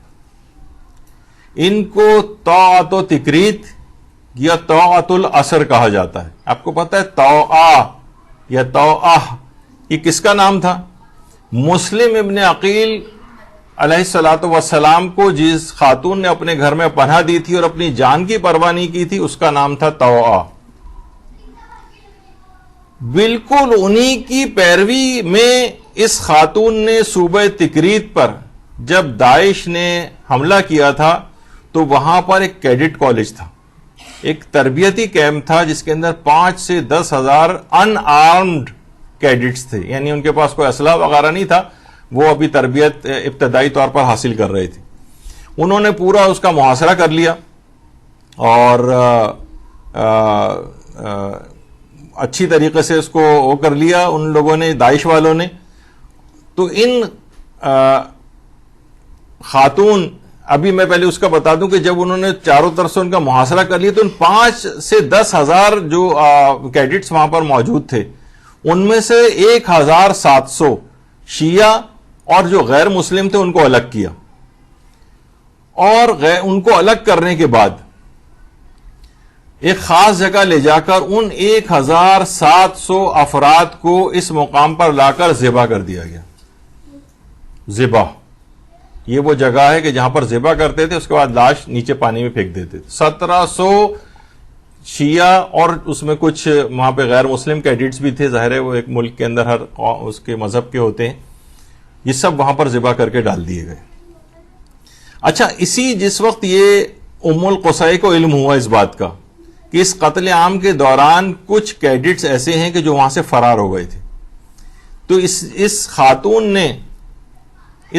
نے پہلے اپنے بیٹے اور بیٹی کو داعش کے علاقے میں بھیجا اور وہاں سے ان 7 کیڈٹس کی رہنمائی کی اور اپنے گھر تک ان کو لے کر آئیں، اور جو وہاں سے فرار ہو گئے تھے ان کو اپنے گھر میں پناہ دی اور تقریباً 17 دن تک وہ کیڈٹس ان کے گھر میں رہے اور وہاں ان کو رہائش انہوں نے خاتون نے مہیا کی، غذا وغیرہ مہیا کی. اس کے بعد ان میں سے جو 7 کیڈٹس تھے ان کے جعلی شناختی کارڈ ایک لحاظ سے بنائے انہوں نے، اور داعش کے علاقے سے نکالنے کے لیے اصل میں وہ ضروری تھے، اور پھر وہ ان کو جعلی شناختی کارڈ اس طور پہ بنائے کہ ان کو اپنا بیٹا شو کیا، اور تاکہ پوری فیملی لک دینے کے لیے خود بھی ان کے ساتھ گئیں اور اپنی بیٹی کو بھی ساتھ لیا. کتنا بڑا ایک خطرہ مول لیا اس خاتون نے. اور ایک فیملی کے طور پر داعش کے علاقوں سے 10 چیک پوسٹوں سے گزار کر، یعنی ہر چیک پوسٹ پر یہ بہادر خاتون خود جا کر بات کرتی تھی ان لوگوں سے، دہشت گردوں سے، بالکل خوفزدہ نہیں ہوتی تھی. یہاں تک کہ جب وہ کیڈٹ سے جب وہ سوال و جواب کرتے تھے چیز پتہ کرنے کے لیے کہ یہ لوگ صحیح اصلی ہیں بھی یا نہیں، تو ایک کیڈٹ ایک دفعہ کچھ گڑبڑا سا گیا تھا اور اس نے غلط جواب دینے لگا تھا وہ، تو اس خاتون نے فوراً بھاپ لیا خطرے کو اور اپنے سر کو ایک حادثے کا رنگ دیتے ہوئے سر کو دیوار سے ٹکرا کے خون نکالا کہ سر سے خون بہنے لگا، اور طبی امداد دینے کے بہانے سے صورتحال کو اس نے اپنے کنٹرول کیا. افراتفری مچ گئی، یہاں تک کہ وہ لوگ اس بات کو بھول گئے کہ وہ کیڈٹ غلط جواب دے رہا تھا. اس طرح سے اس خاتون نے 64 کیڈٹس کو، جوانوں کو داعش کے علاقے سے بحفاظت باہر نکالا. عراقی عوام نے اس عظیم عورت کو ام العراقین کا لقب دیا.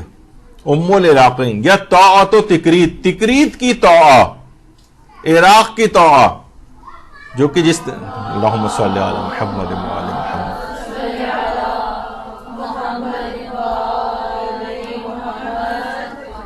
اچھا، ایک خصوصیت اب اس میں اور بتا دیجیے آپ کو، اس سے ایک مسئلہ اور بھی حل ہوگا.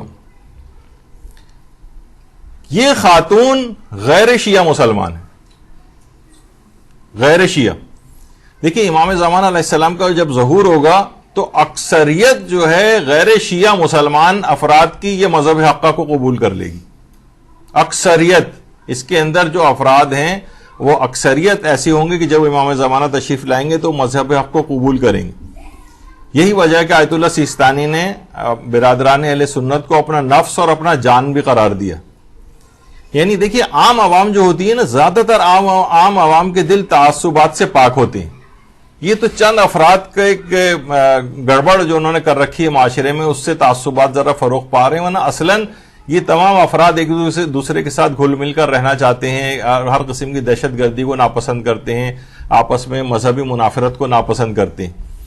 تو یہ خاتون بھی انشاءاللہ ایسا لگتا ہے کہ یہ جس وقت امام زمانہ علیہ السلام تشریف لے کر آئیں گے تو اتنا اس نے مدد کیا کہ شیعہ کیڈٹس کو اس طرح سے اس نے تحفظ فراہم کی اور اپنی جان تک کی پرواہ نہیں کی، اپنی فیملی کی جان کی پرواہ نہیں کی، اور 64 کیڈٹس کو اس طرح سے چیک پوسٹوں سے گزار کر اس نے باہر نکالا. وہ تمام افراد کے جن کی بربریت اور ظلم کی کوئی انتہا نہیں تھی. اور جس وقت یہ خاتون جب حرم امام حسین میں تشریف لائی تھی تو ان کا اللہم صلی علی محمد وعلی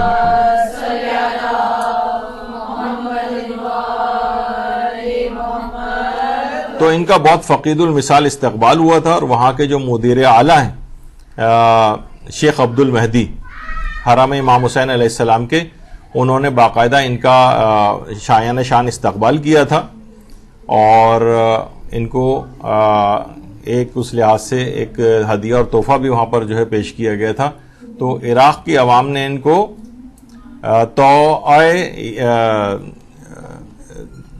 یعنی کیونکہ ویسے ان کا اصل نام تھا ام القصاء الجبوری، لیکن طاعت و تکریت یا طاعت الاثر کا جو ہے ان کو خطاب دیا گیا، یا ام العراقین، عراقیوں کی ماں. تو بس دیکھیے اس طرح سے جس قدر بھی لوگوں کے پاس جس قدر امکانات اس کے میسر ہوں، لوگوں کو چاہیے کہ وہ اپنے امکانات کے تحت جس طرح سے بھی، یہ ہمارے لیے ایک پیغام ہے کہ ہم جس قدر جب جو امکانات ہوں اس کے مطابق ہم اپنے امام زمانہ کی خدمت کریں. اور پھر آپ دیکھیں کہ اس لحاظ سے دین پر عامل ہونے کے لحاظ سے یہ جو جتنے بھی اس وقت مشہور جو شہداء ہیں، شہید عماد مغنی اتفاق سے ان کی بیٹی کا نام بھی زینب ہے، شہید محرابی جو وہاں پہ گزرے ان کی بیٹی کا نام زینب، شہید ابو مہدی المہندس جو کہ شیخ سید اپنا قاسم سلیمانی کے ساتھ جو شہید ہوئے تھے ان کی بیٹی کا نام بھی زینب، اور قاسم سلیمانی کی بیٹی کا نام بھی زینب. یعنی چاروں زینب. اس طرح سے ہمارے ہاں کہا جاتا ہے نا کہ یہ جو ہماری کتب اربعہ ہیں ان کو لکھنے والے یہ جو چار ہماری مذہبی بیسک مذہبی کتب ہیں، اصول و کافی، تہذیب الاحکام، استفسار اور ملا یازر الفقی، اس کے جو لکھنے والے تین ہمارے علماء ہیں، تینوں الگ الگ زمانے میں تھے، لیکن اتفاق ایسا ہے کہ تینوں کے نام محمد تھے اور تینوں کی کنیت ابو جعفر تھی. شیخ ابو جعفر محمد ابن یعقوب کلینی، شیخ ابو جعفر محمد ابن حسن توسی، شیخ ابو جعفر علی ابن بابیہ قمی، یعنی یہ اور تینوں کے نام محمد، جب انہیں محمد دون الثلاثہ کا ہے، تو ایک لحاظ سے یہ بھی ایک اتفاق ہے کہ ان تینوں مشہور جو شہداء گزرے ہیں ملت کے، ان کی بیٹیوں کے نام بھی زینب. اب امید ہے کہ انشاءاللہ یہ کار زینبی انجام دیں گی. اچھا، اب امام زمانہ کی خدمت گزاری کے اعتبار سے دیکھیے اس قدر اہمیت ہے ان چیزوں کی کہ انجمن مددکاری امام زمانہ کے نام سے ایک انجمن ایران کے اندر بھی، یعنی لوگوں کو چاہیے کہ اس سلسلے میں کام کریں، ایسی ادارے چیزیں بنائیں جو امام زمانہ کی مددگاری کر سکیں. کیونکہ غیبت امام میں ہمارے پانچویں امام امام محمد باقر علیہ الصلوۃ والسلام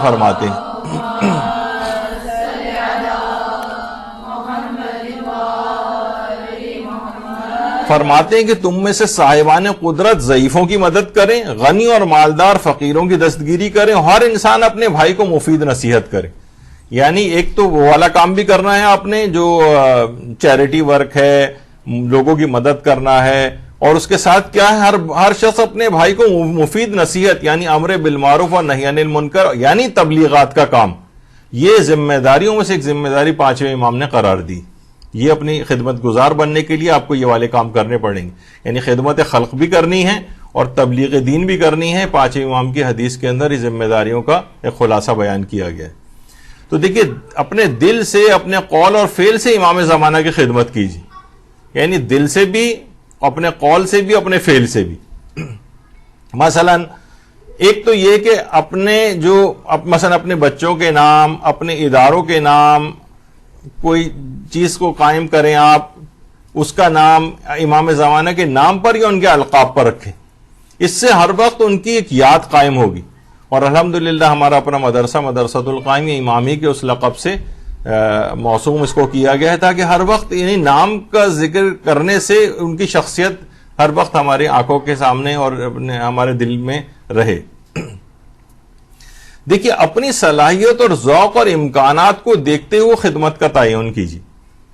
آپ میں کیا صلاحیت ہے؟ یعنی ہم یہ بیان کر رہے ہیں کہ امام زمانہ کا خدمت گزار آپ کیسے بنیں گی، تو آپ کے اندر صلاحیت کیا ہے یہ دیکھا جائے گا.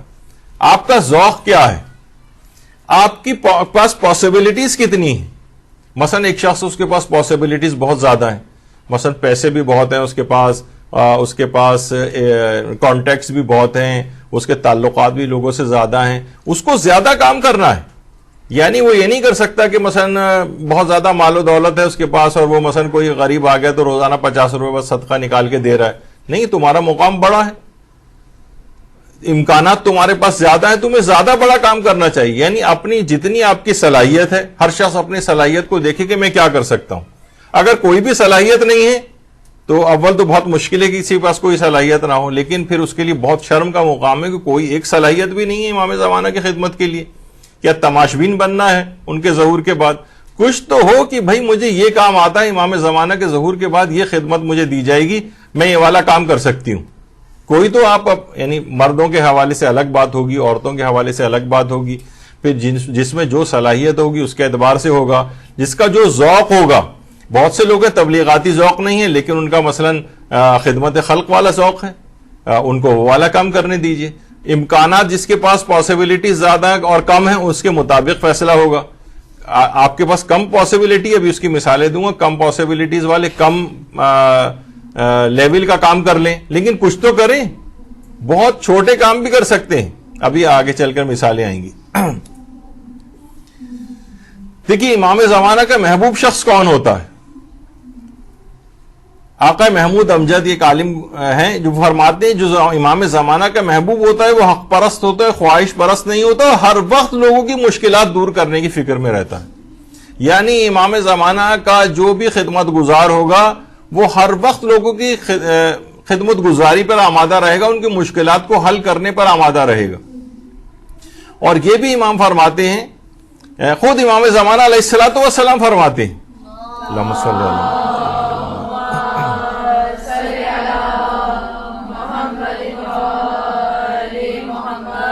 فرماتے ہیں اپنے آپ کو لوگوں کے حوالے کر دو اور اپنے بیٹھنے کی جگہ دہلیز کو قرار دو اور لوگوں کی حاجتوں کو پورا کرو. دروازے بند نہیں کرو، گویا ہر وقت دروازہ کھلا رہے، تم دہلیز پر بیٹھے رہو اور اپنے آپ کو لوگوں کے حوالے کرو.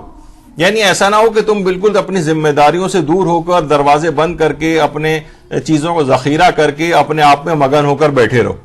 خود امام زمانہ علیہ السلام فرماتے ہیں اپنے اس طرح سے کرنا ہے کہ گویا اپنے آپ کو لوگوں کے حوالے کر دینا, اور اس قدر لوگوں کے درمیان میں رہنا ہے اس لحاظ سے کہ اپنے آپ بیٹھنے کی جگہ دہلیز کو قرار دو, لوگوں کی حاجتوں کو پورا کرو.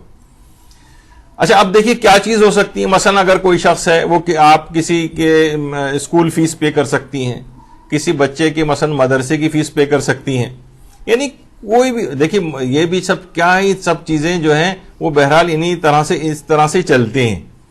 یعنی کوئی تو اپنی ذمہ داری لے لیں, مثلا لوگوں کی ضرورت کے مطابق مثلا کسی کو ایک بچہ, 2 بچے, 3 بچے یا ایک فیملی کے بچے جو غریب ہیں ان کی اسکول فیس اپنے ذمہ لے لیں. مدرسے فیس کے معنی یہ نہیں کہ یہ مدرسۃ القائم لوگ مانگ رہا ہے آپ سے, یعنی جو اپنے علاقے میں جہاں اس طرح سے ہوں, کیونکہ مدارس بھی بہرحال انہی چیزوں سے چلتے ہیں. ڈونیشن عام طور پر اس انداز سے لوگوں سے نہیں ملتے ہیں, صدقات وغیرہ تو لوگ دے دیتے ہیں عام طور پر معاشرے کے اندر, لیکن تبلیغات میں اس طرف رجحان نہیں. تو اس طرح سے لوگوں کی کہ بھئی ایک بچہ, 2 بچے, 3 بچے, ان کی تعلیم کا خرچہ میں اٹھاؤں گا, اور کون سی اتنی زیادہ کوئی فیس ہوتی ہے, مثلا 500, 800, 1000, اس سے زیادہ تو کہیں پہ بھی نہیں ہوتی. تو یہی ایک خدمت کم سے کم اپنے ذمے لے لیں. یعنی خدمت گزار بننے کا ایک طریقہ یہ بھی ہے کہ آپ یہ والا کام کر لیں. یہ میں چند ایک مثالیں دے رہا ہوں, اب اس کی ہزاروں مثالیں بن سکتی ہیں. یا مثلا کسی ایک شخص, غریب شخص کا خرچہ یا ایک خاندان کا ماہانہ خرچہ کوئی اٹھا لے. مثلا کوئی شخص آپ کو یا گروپ بنا لیں, 3, 4, 5 لڑکیوں خواتین کا گروپ بن جائے, آپ کہیں کہ ہم یہ والا چیریٹی کا کام کریں گے, اور بہت سی خواتین ایسا کرتی بھی ہیں, انہوں نے گروپ بنایا ہوا ہے جو میرے علم میں ہے, تو وہ اس طرح سے وہ دیکھتی ہیں کہ کہاں کس طرح سے, پھر وہ ان کو خاموشی سے ان کی امداد کر دیتی ہیں. یعنی بہرحال یہ ایک انہوں نے اپنے ذمے کا کام پکڑا ہوا, یہ امام زمانہ کے خدمت گزار ہیں, انہوں نے ایک طریقہ کار کا انتخاب کر لیا ہے. اور ضروری نہیں کہ بس آپ کہیں کہ بس میں نے ایک شخص کا خرچہ اٹھا لیا ہے, بس یہ ایک کام ہو گیا, بس یہ کافی ہے. نہیں, امام زمانہ کی کئی خدمتیں بھی آپ اپنے ذمے لے سکتے ہیں, جیسے ابھی آگے چل کر آ رہی ہیں. آپ چاہیں تو اس کے ساتھ اس کو بھی ایڈ کر لیجئے. مثلا کسی خاندان ہے, اس کو راشن آپ دلوا دیں, ان کتابوں کا خرچہ اٹھا لیں, دواؤں کا, کسی غریب بیماروں کا دواؤں کا خرچہ آپ اٹھا لیں. یہ مختلف دیکھیے امکانات اور پاسبلٹیز میں ذکر کر رہا ہوں, ورنہ عام طور پہ لوگ سوچتے ہیں ہم کیا خدمت کریں. تو چند ایک چیزیں جو آپ کے علم میں پہلے سے, میں صرف ایک احساس دلا رہا ہوں کہ آپ کو اس طرح سے امام زمانہ کا خدمت گزار بن سکتے ہیں. اس میں آپ کا ذوق کیا کہتا ہے, آپ میں کیا صلاحیت اور امکانات ہیں, بس اس میں دیکھ لیجئے گا کہ آپ کیا کر سکتی ہیں. اسی طرح سے اب دیکھیں نا کہ جو لوگ ہیں, بہت سارے اس قسم کے افراد ہیں جو راشن بانٹنے کا کام کرتے ہیں. کتنے غریب افراد ہیں, ان کے آرام سے ان کے مہینے بھر کا راشن ہو جاتا ہے اور اطمینان کے ساتھ ان کی گزر بسر ہو جاتی ہے. تو اس طرح سے کتنے افراد ہیں.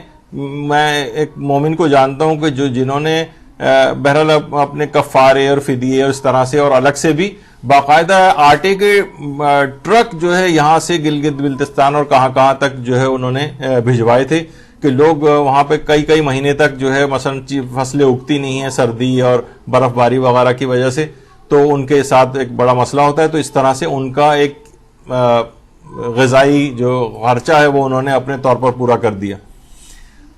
اسی طرح سے مثلا کسی کو جاب آپ نے دلوا دی, کوئی ملازمت دے دی, یا کوئی چھوٹا کاروبار کروا دیں. دیکھیے بہت سے, ہم ابھی کچھ ہی دن پہلے شہید سبط جعفر کی جو ہے وہ شہادت کی برسی وغیرہ منائی گئی تھی.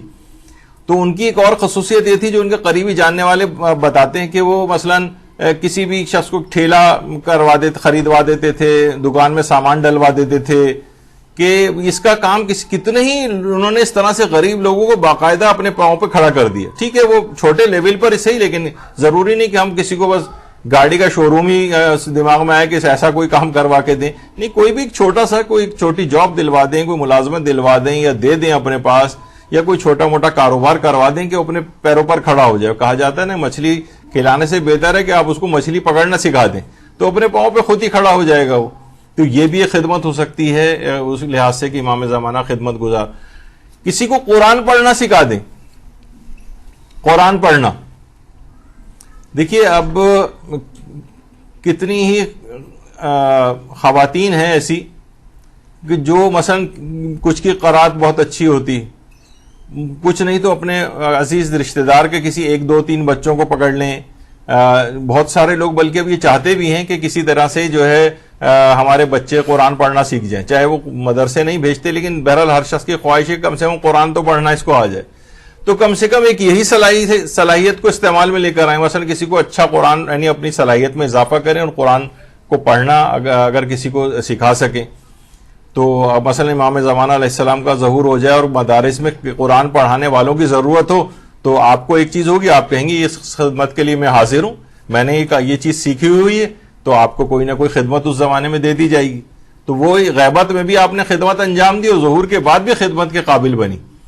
تو یہ کم سے کم اس طرح سے ہو جائے. مثلا کسی کا وضو، غسل و تیمم یا نماز وغیرہ صحیح کروا دیں، وضو صحیح کروا دیں. کیونکہ جب بھی کہیں، ابھی دیکھیے پتہ نہیں آپ میں سے کتنی خواتین آئیں کتنی خواتین نہیں آئیں، لیکن جو آئیں انہوں نے اپنے وضو کو، یہاں پر ابھی جو وضو کا ایک ورک شاپ ہوا تھا جس میں وضو کی چیکنگ وغیرہ کی گئی تھی، تو بہت سی خواتین کی کافی غلطیاں نکلی اس میں. اسی طریقے سے کسی خاتون کا ایک دفعہ آپ نے غسل بالکل ٹھیک کروا دیا.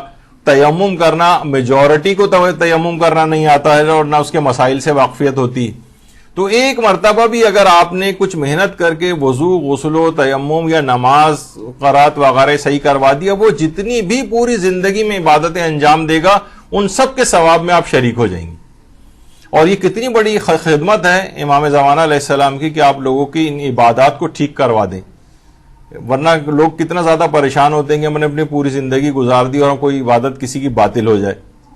تو آپ کا ایک بہت بڑا رول اس میں بنے گا، وضو، غسل و تیمم اور نماز وغیرہ کو صحیح کروانا. اپنے اندر یہ صلاحیت پیدا کریں. جب مدرسے کے اندر پڑھ رہی ہیں تو یہ سب چیزیں آپ کو آنی چاہیے. یا اب وہ تو کہ بہت ساری طالبات کے اپنے وضو، غسل اور تیمم جو ہے وہ غلط نکل رہے ہوں، تو اپنے آپ کو اس لحاظ سے بہتر کرنا. اچھا اب دیکھیے، امام زمانہ کے خدمت گزار بننے کی 2 طرح ہو سکتی ہیں، یا تو کل وقتی خدمت یا جز وقتی خدمت، فل ٹائم یا پارٹ ٹائم، جو بھی آپ کے لیے ممکن ہو. اگر کوئی شخص ایسا ہے کہ فل ٹائم خدمت انجام دے سکتا ہے، مثلا اس کے پاس پیسہ ہے، اس کے پاس یعنی اطمینان سے وہ زندگی گزار رہا ہے، یہ زیادہ وقت وہ دے سکتا ہے تو وہ زیادہ وقت دے. یعنی اس زیادہ اس کے پاس تونگری ہے، زیادہ مالداری ہے، زیادہ ہے، تو اس کو زیادہ وقت دے دینا چاہیے. وہ ٹھیک ہے، وہ ہو سکتا ہے کہ وہ کسی اور چیز کو اپنے قائم مقام بنا رہا ہو، اپنے مال کو، تو یہ بھی دونوں چیزیں. لیکن یہ کہ بہرحال یہ خود آپ کو دیکھنا ہے، اپنے امکانات کو دیکھتے ہیں کہ آپ پارٹ ٹائم خدمت گزار بننا چاہتی ہیں امام کی یا فل ٹائم بننا چاہتی ہیں، جس کے جو بھی امکانات ہو. لیکن کوئی شخص کے پاس زیادہ ٹائم اور بہت کم ٹائم دے رہا ہو، آپ نے کہا میں تو صرف 10 منٹ والا بس دے سکتی ہوں، یعنی 24 گھنٹے میں صرف 10 منٹ امام زمانہ کے لیے. چلیں ابتدا ایسا کریں، پھر جب آگے بڑھے گا معاملہ تو انشاءاللہ اور بہتری آئے گی. اچھا، تبلیغاتی پوسٹ اور ویڈیوز ہی کو کم سے کم فارورڈ کر دیا کریں. اب تو ہر شخص کے ہاتھ میں موبائل فون بھی ہے، لیکن اس قدر سستی اور کاہلی، وہ ہے نا کہ صاحب کو نے بتایا تھا کہ جناب آپ ایسا کیجئے کہ وزن آپ کا بڑھ رہا ہے تو آپ ایسا کریں کہ کوئی گیم وغیرہ کھیلیں. تو انہوں نے کہا ڈاکٹر صاحب میں گیم کھیلتا تو ہوں. کہا کون سا؟ کہا چیل اڑی کوا اڑا کھیلتے ہیں، مثلا ایک انگلی سے جو اٹھا کے کھیلتے ہیں. تو بھائی آپ کو یعنی لیزینس کو تھوڑا کم کریں، کچھ یعنی ایسا جس میں بھاگ دوڑ کچھ ہو. تو بہرحال تبلیغ اتنا معمولی سے کہ جسٹ فنگر کلک اوے ہے وہ چیز آپ کے، یعنی بس آپ کلک کریں گی اور وہ ہو جائے گی، پوسٹ فارورڈ ہو جائے گی اور تبلیغ میں آپ کا حصہ ہو جائے گا. وہ بھی نہیں کرتے. یعنی کم سے کم اتنا تو کم سے کم کر لیں. تو لوگوں سے کہتے ہیں نا کہ بھائی آپ صرف بٹن ہی تو دبانا ہے، تو کہہ رہے ہیں اصل مسئلہ یہ کہ بٹن کون دبائے گا. یعنی اب تو اس قدر کاہلی اس میں آ گئی. مثلا کسی کے کرائے کے گھر کا کرایہ ادا کر دیں. بہت سے لوگ اتنے پریشان ہوتے ہیں کہ کرایہ یعنی اپنا مکان بھی نہیں ہے، کرایہ کا گھر ہے ان کا، اس میں کوئی اپنا پارٹ پلے کر دیں. کہا کہ ٹھیک ہے تم اتنا دے دو میں اتنا دے دوں گا، یہ پورا مثلا اگر کوئی شخص کرایہ دے سکتا ہو تو وہ ایسا کر لے. تو کیا ہے، یہ امام زمانہ کا خدمت گزار بن رہا ہے. اس نے مختلف کام اپنے ذمے پکڑ لی. یا مثلا پانی کا بل بھر دیں کسی کا، آپ کہتے ہیں بھائی میری ذمہ داری ہے، گیس کا بل یہ میری ذمہ داری ہے، ہمیں مثلا بجلی کا بل، یہ آج کل لوگ پریشان ہو جاتے ہیں سن کر کہ بجلی کا بل ہم بھریں کسی کا. تو جتنے بھی امکانات ہوں یا کنٹریبیوٹ کر لیں. واقعتاً اس بل سے اچھے اچھے کمانے والے جو افراد جن کی تنخواہیں بھی بہتر ہیں وہ تک بھی پریشان ہو گئے کہ آدھے سے زیادہ تو بجلی کے بل کے اندر نکل رہا ہے مسئلہ. تو جو یعنی ابھی تک آپ نے دیکھا کہ بہرحال مالی اعتبار سے جو کوئی کنٹریبیوٹ کر سکے وہ ان چیزوں کے اندر کرے. یہ مختلف پاسبلٹیز میں سامنے رکھ رہا ہوں آپ کے، آپ وہ سب واقف بھی ہیں ان سے. اچھا، ایک بہت اہم چیز ہے کسی بھی صلاحیت کو مہارت کی حد تک لے جا کر خدمت کریں. یعنی آپ کے پاس ایکسپرٹیز ہو جائیں، ماہر ہوں. بھائی فلاں ہے تو فلاں خاتون سے جو ہے نا رابطہ کریں. جیسے کہ میں نے اس سے پہلے بھی کہا تھا کہ خواتین کے جو مخصوص مسائل ہیں مثلا ان میں کتنے مسائل ہوں گے. یعنی اگر آپ سارے بھی اگر آپ کیلکولیٹ کریں تو چلیں بالفرض میں کہتا ہوں کہ 1000 مسئلے چلیں، ورنہ نہیں ہوں گے اتنے، کہیں اس سے کم میں مسئلہ حل ہو جائے گا. لیکن 2 مہینے 3 مہینے کی پوری کوشش کا کوئی آپ ایک گروپ بنا لیں کہ ہم اس کے اندر پوری مہارت حاصل کریں گے. ایک دفعہ بہت زمانہ طالب علمی کے بالکل ابتدائی دور میں مثلا اجتہاد و تقلید کے جو بھی فقہی احکام ہیں تو اتنا اس کو آگے پیچھے کر کے میں نے اپنے طور پر اتنے ممکنہ سوالات بنا کے تقریباً 1000 سوال جواب بنائے تھے کہ جس سے کہ کوئی بھی تقلید کے لحاظ سے اجتہاد کے لحاظ سے اگر کوئی پوچھے یا مثلا تو کہیں سے کوئی سوال مس نہ ہونے پائے. تو ہم اپنے استاد محترم مولانا صادق حسن قبلہ کو میں باقاعدہ اتنے سارے پوری ایک بکلیٹ ٹائپ کی ان فرضی سوال بھی ہوتے تھے اس میں میجورٹی وہ بنا کے دیتا تھا. مولانا لے جاتے تھے، اگلے درس میں جب آتے تھے تو ان سب کے جوابات لکھے ہوتے تھے. اس طرح سے کر کے تقریباً 1000 سوال. اب کیا ہو گیا، اتنی طرح سے اس کے اندر میں نے دیکھ لیا کہ کہیں سے کوئی سوال مس نہیں ہو سکتا. تو اسی طرح سے ایک آپ بنا لیں کہ بھئی جتنے ممکنہ سوالات ممکن ہو سکتے ہیں خواتین کو پیش آ سکتے ہیں اپنے مخصوص مسائل میں، کیونکہ خواتین عام طور پر مردوں سے نہیں پوچھتی ہیں. تو آپ اپنی صلاحیت کو مہارت کی حد تک لے جائیں. نہ صرف یہ کہ ابھی بھی خواتین ہیں جو یہاں پر اتنے سالوں سے پڑھ رہی ہیں، 12 14 سال سے، 15 سال سے، اور پھر وہی سوال خواتین کے احکام کے وہ ہم سے پوچھ رہی ہوتی ہیں یا اور دیگر جو صحیح علماء ہیں ان سے دریافت کر رہی ہوتی ہیں. تو یہ تو خود آپ کو ہی مہارت حاصل کر لینی چاہیے تھی نا. اور پھر عورتوں کے اتنے مسائل کی پیچیدگیاں ہیں وہ خواتین ہی کمفرٹیبل ہوتی ہیں تو پوچھتے ہیں. کتنے لوگ آ کر پوچھتے ہیں کہ ہمیں کوئی خاتون کا بتا دیں کہ جو جن مسائل کی مہارت رکھتی ہوں. تو ایک آدھ کے علاوہ کوئی ہے ہی نہیں، اور وہ بھی کتنے خواتین کے مسائل کو حل کریں گی. ان کے اپنی بھی ذمہ داریاں چیزیں اور مصروفیات ہیں. تو اس میں بہت بڑی تعداد چاہیے خواتین کی کہ جو اس اپنی کسی بھی میں نے ایک مثال دی اس مہارت اس والے مسئلے کے اندر، تو وہ اپنی مہارت کو بڑھائیں اور یعنی اپنی صلاحیت کو لیتے ہوئے ایک ایکسپرٹیز کی حد تک جو ہے اس کو لے جائیں، تاکہ خواتین کی کچھ تو ہو کہ ہم مثلا ہمارے پاس 25-30 خواتین کے نمبر ہوں یا تو کبھی بھی کسی کو مسئلہ ہو تو وہ ان خاتون سے دریافت کر لیں. لیکن یہ کو صحیح طور پر انہوں نے ان چیزوں کو سیکھا ہوا ہو، علماء سے، کتابوں سے، کہ مہارت ہو، باقاعدہ سرٹیفائیڈ ہو، کہ ورنہ تو پتہ چلا کہ وہ غلط سلط مسائل لوگوں کو بتا رہی. تو یہ ایک مثال میں نے دی ہے. جیسے یہ فقہی خواتین کے فقہی احکام میں مہارت. اچھا، اتنی بات اور بتا دی جائے کہ دیکھنے میں آتا ہے، ویسے آگے چل کر بھی اس کا تذکرہ آئے گا، کہ جب خواتین حج پر جاتی ہیں، حج کے لیے جاتی ہیں، وہاں پر اتنے دقیق اور پیچیدہ مسئلے خواتین کے بعض اوقات ہو جاتے ہیں کہ اگر مثلا بعض خواتین کا حج افراد، سب لوگ حج تمتع کر رہے ہیں، ان کا فریضہ حج افراد بن جاتا ہے. ایک حج کی ایک قسم ہوتی ہے، یعنی اپنے مخصوص ماہانہ مسائل کی وجہ سے بعض چیزوں میں ان کو حج افراد کرنا ہے، یا اور انہوں نے حج تمتع کی نیت کر کے عام لوگوں کی طرح سے حج کر لیا تو ان کا حج باطل ہو جاتا ہے. پورا کاروان حج تمتع کر رہا ہے، ان کو حج افراد کرنا ہے، لیکن وہاں پر خواتین کو پتہ ہی نہیں ہوتا. بعض اوقات یہ ہوتا ہے کہ مثلا استحاضے کی بہت سی حالتیں ایسی ہوتی ہیں، کثیرہ ہے مثلا، تو ایک دن میں 3 غسل کرنے، یا مثلا استحاضہ کے اندر یہ بھی ہوتا ہے ہر نماز کے لیے، یعنی طواف کے لیے الگ وضو کرنا ہے اور نماز کے لیے الگ وضو کرنا ہے. تو اتنے اس کے اندر دقیق چیزیں آ جاتی ہیں. تو اس کے اندر کوئی خاتون ہو میرے اعتبار سے، یعنی اگر میرا بس چلے تو ہر کاروان میں ایک ایسی خواتین کے مسائل کی ایکسپرٹ جو ہیں، کیونکہ تقریباً آدھی خواتین تو پہ مشتمل ہوتا ہے کاروان، اور ان کے یہ سب مسائل ہوتے ہیں، تو وہاں پر بہت پیچیدگیاں اور پریشانیاں دیکھنے میں آتی ہیں خواتین کے، اور وہ جھجکتی بھی ہیں اور اکثر اپنا حج الٹا سیدھا جس طرح سے بھی ہے وہ کر کے آ جاتی ہیں.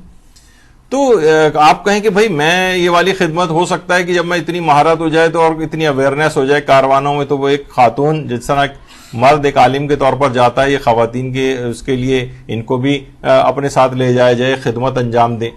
یعنی میرا وہی مقصد ہے کہنے کا کہ آپ کو اس میں مہارت کی حد تک لے کے جائیں. یعنی امام زمانہ کے ایک عام سے سپاہی بننے کے بجائے تھوڑا سا اپنا گریڈ بڑھانا چاہیے، ایک ماہر کے طور پر ہو، تاکہ آپ کو اس زمانے میں بھی آپ کو ہاتھوں ہاتھ لیا جائے اور امام کی خدمت گزار کے طور پر کسی جگہ لگایا جائے. اسی طرح سے کچھ خواتین یا مرد حضرات بھی اس کے اندر کیونکہ آپ براہ راست مخاطب ہیں تو اس وقت خواتین کے لحاظ سے میں بات کہہ دیتا ہوں، لیکن یہ بات تو اور لوگ بھی سنیں گے جب یہ نشر ہوگی.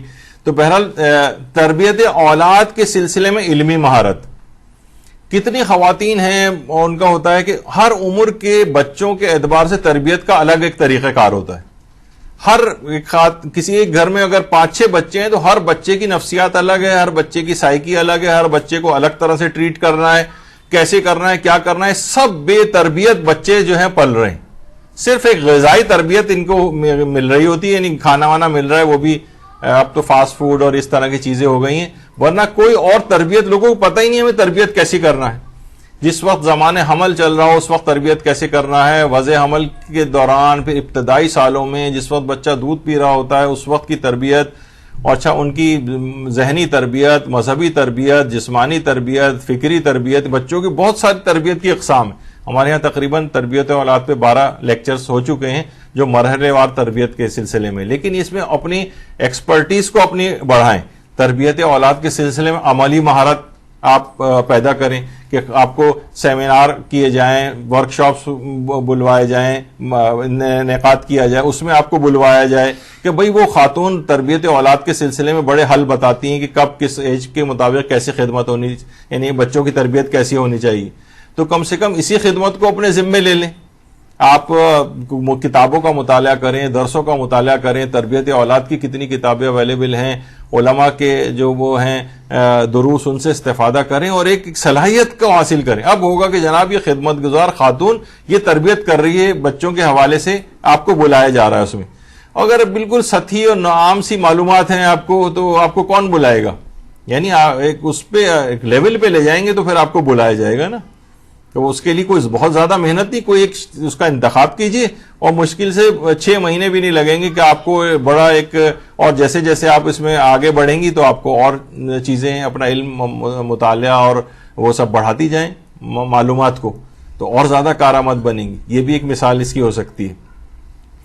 خانگی امور میں مہارت، خانگی امور میں مہارت سے مراد یہ کسی آپا کی پٹاری ہے اس طرح کی چیزیں نہیں کہ کھانے پکانے، وہ تو سبھی کھانے پکانے وغیرہ کر لیتے ہیں. یعنی گھرداری اوور آل کیسے کی جاتی، شوہر کو مثلا کیسے ٹیکل کیا جائے، ساسوں کو کیسے کیا جائے، گھر کے ماحول کو کیسے بہتر رکھا جائے، لڑائی جھگڑوں کو کیسے اوائڈ کیا جائے، کیسے مل جل کے رہا جائے، یعنی اور اس طرح کے خانگی امور.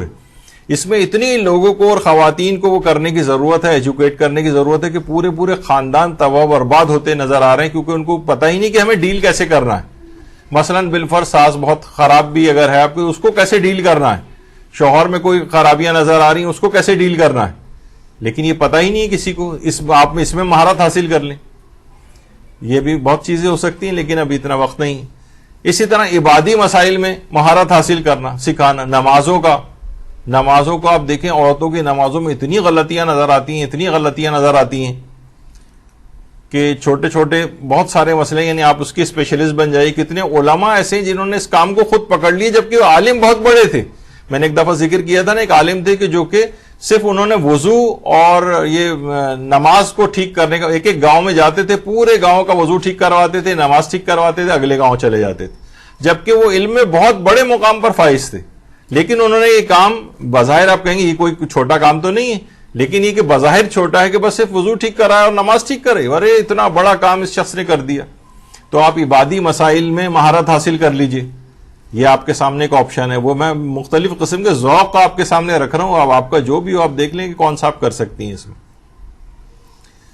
کاؤنسلنگ، لڑائی جھگڑے جو ہو رہے ہوتے ہیں، کتنے لوگ ہیں، یعنی خاندان، اب کیونکہ دیکھیے خاندان ہی میں سے کوئی آدمی اگر بیچ بچاؤ کے لیے آتا ہے تو وہ کہیں نہ کہیں پارٹی بن جاتا ہے کہ جناب یہ تو ان کے حمایتی ہیں، تو اس خاندان والے ہیں، تو یہ ہے وہ ہے.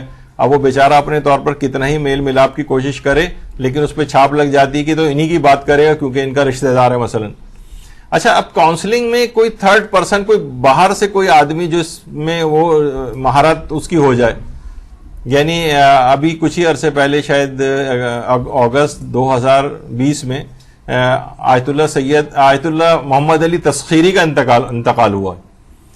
تو یہاں پر پاکستان میں بھی کچھ افراد جو شوہر و بیوی وغیرہ میں اختلافات آپس میں ہو جاتے تھے, تو آیت اللہ تسخیری نے اپنے کچھ شاگردوں کو اپوائنٹ کیا ہوا تھا کہ جو ایران سے فون کر کے کاؤنسلنگ کرتے تھے. کاؤنسلنگ ایران سے, یعنی ایران سے فون یہاں کرنا, کتنے اس کے خراجات اور وہ سب کچھ ہوتے ہوں گے, اور بعض اوقات 1 گھنٹے 1.5 گھنٹے تک کاؤنسلنگ, اور اس طرح سے انہوں نے کئی مہینوں تک کی, بلکہ سال 1.5 سال تک بھی کاؤنسلنگ کی ہے, اور پھر اس خاندان کے مسئلے کو حل کر دیا. بعض اوقات اتنا نہیں بھی ہوتا, لیکن بہت سے پیچیدہ کیسز میں زیادہ دنوں تک سمجھانے کی ضرورت ہوتی. تو یہ خود ہی ایک مہارت والی چیز ہے. یعنی اگر آپ کوئی شخص ہو, میرے اپنے ایک دوست ہیں, وہ اس قسم کا کام انہوں نے کرنا شروع کیا اور اپنے طور پر بہت ہی خوش اور مطمئن ہے. کتنے گھروں کو انہوں نے ٹوٹنے سے بچا لیا ہے, کتنی طلاقوں کو جو ہے انہیں سے بچا لیا ہے, کیونکہ وہ ایک نیوٹرل ٹائپ کا آدمی ہے, تو اس کی بات دونوں طرف کے لوگ سنتے ہیں. کوئی خاندانی کوئی بزرگ یا وہ ہوتا ہے تو وہ فریق بن جاتا ہے یا شاید بیجا حمایت کرتا ہے, تو اس کی بات کا وہ اثر نہیں ہوتا بنسبت اس کے کہ کوئی. تو آپ میں سے کوئی ہو جو اس قسم کے ذوق رکھتی ہو کہ میں کاؤنسلنگ والا جو کام کروں گی, تو وہ والا کام کیجیے آپ, خدمت گزار امام بننے کے لیے. کوئی علمی طور پر آگے بڑھنا چاہتا ہے, بہت سے طالب علم ہوتے ہیں کہ وہ علمی طور پر تیزی کے ساتھ سفر طے کرتے ہیں, یعنی علمی لحاظ سے اپنے آپ کو آگے بڑھاتے ہیں. کسی کی اسپیچ بہت اچھی ہے, تقریر بہت اچھی ہے, کیونکہ دیکھیے تقریر کا بھی بہت زبردست قسم کا فن ہے تبلیغ کے اندر. آپ دیکھتی ہیں نا کہ بہت سے ذاکرین جو ہے وہ کتنی غلط سب باتیں بیان کر رہے ہوتے ہیں, سب نہیں, یعنی جو مشہور ہیں اس انداز میں, تو ان کا کیا ہے, لیکن پھر بھی لوگ کیوں سنتے ہیں, کیونکہ ان کے پاس فن تقریر ہے. اور اس کے مقابلے میں ایک بہت ہی بڑا عالم بھی ہو اور اس کے پاس فن تقریر نہ ہو, تو لوگ اس کی بات کو اتنا نہیں سنتے, اس کے سننے والے بھی کم ہوتے. تو بہرحال ایک تبلیغاتی ٹول تو ہے نا یہ, اچھی تقریر کرنا. تو اچھی تقریر کرنی سیکھنی چاہیے. کسی کی اسپیچ بہت اچھی, آپ دیکھ رہے ہیں یہ بچہ, یہ لڑکی, یہ جوان, یہ اس میں آگے جا سکتا ہے, تو اس پہ خصوصی توجہ دی جائے کہ وہ تبلیغاتی امور کو اپنی اچھی تقریر کے ساتھ زیادہ لوگوں تک, یعنی اس طور پہ میسج پہنچا سکے اور لوگ اس کی طرف زیادہ اٹریکٹ ہوں. اب یہ بھی ایک چیز ہو سکتی ہے کہ اپنی صلاحیت کو آپ اس لحاظ سے پہچانیں کہ کس میں کیا صلاحیت. چھوٹے چھوٹے دروس قائم کرنے کا سلسلہ رکھیں. کسی کو ہو کہ دماغ میں کہ جناب گھروں کے اندر چھوٹے چھوٹے پاکٹس کے اندر درس ہوں, یہ والا کام اگر ہو سکے آپ یہ والا کام کر سکیں. چھوٹے دروس, 4 خواتین 5 خواتین, زیادہ کہ بالکل آپ وہ نہ کریں کہ جناب پورا کمرہ بھر جانا چاہیے, نہیں, 4-5 خواتین سے اس کی ابتدا ہو. ہمارے استاد محترم مولانا صادق حسن قبلہ, مجھے یاد ہے کہ جب یہاں حسینی تعبد کمیٹی یا مثلا خدام القرآن وغیرہ کے اندر ان کے درس ہوتے تھے, تو صبح 11 بجے کے قریب وہ درس سٹارٹ ہوتا تھا. میں تقریباً 1-1.5 گھنٹہ بس میں بیٹھ کے جو ہے ان کے درس میں جاتا تھا. شاید جس وقت میں ہوتے تھے وہ تقریر شروع کر دیتے تھے 11 بجے, چاہے ایک آدمی ہی بیٹھا ہو, میں ہی بیٹھا ہوتا تھا اور ایک آدھ مائک لگانے والا آدمی ہوتا تھا, اور پھر تھوڑی دیر بعد پھر لوگ آتے جاتے تھے اور مجمع کچھ ہو جاتا تھا. لیکن ان کو اس بات کی کوئی فکر نہیں ہوتی تھی, ایک آدمی بھی ہے تو وہ اسی پیس میں جس طریقے سے ایک بھرا ہوا مجمع ہے وہ تقریر اپنی گفتگو شروع کر دیتے تھے. تو بہرحال چھوٹے چھوٹے درسوں, پھر وہ خود ہی برکت خدا ڈالے گا, زیادہ لوگ متوجہ ہوں گے تو آنے لگیں گے آپ کے پاس. لیکن آپ اس کی کوئی پرواہ نہ کریں, اپنی ذمہ داری کر دیں ادا. میں اپنے گھر میں چھوٹے درس قائم کروں گی, کسی بھی اچھی خاتون کو گھر میں بلائیں, وہ مسائل بتائیں, احکام بتائیں, گھر میں برکت آئے گی, نورانیت آئے گی, اولادوں کی تربیت ہوگی, لوگ دیکھیں گھر میں اس طرح سے ہو رہا ہے, اور امام زمانہ کی خدمت بھی ہوگی. خدمت گزار بننے کے طریقے بیان ہو رہے ہیں, سب خدمت گزار بننے کے طریقے. کسی کا ذوق یہ ہے مثلا آپ اچھی ذاکرات کی تلاش اور فراہمی, مثلا آپ کتنے لوگ پریشان ہوتے ہیں, کتنے بے شمار فون ہمارے پاس کہاں سے آتے ہیں کہ فلاں شہر میں ایک کوئی ذاکرہ چاہیے جو اچھی تبلیغی مجلس پڑھ سکے. لوگوں کی ہوتی ہے کہ تبلیغات میں ان کا ذوق ہوتا ہے کہ تبلیغ ہونی چاہیے, تو آپ کوئی کسی کا یہ ہو تو باقاعدہ تلاش کرے کہ اچھی ذاکرہ کون سی.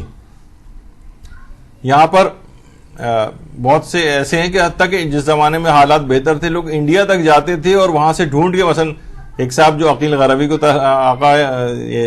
علامہ عقیل غروی کو تلاش کر کے لائے تھے, تو بہرحال وہ اس سے پہلے لوگوں کو پتہ نہیں تھا، لیکن وہ گئے اور تلاش کی، اور انہوں نے اس طرح اچھی ذاکرات کی بھی تلاش ہو سکتی ہے، اچھی ذاکرات کی تلاش بھی ہو اور فراہمی بھی ہو.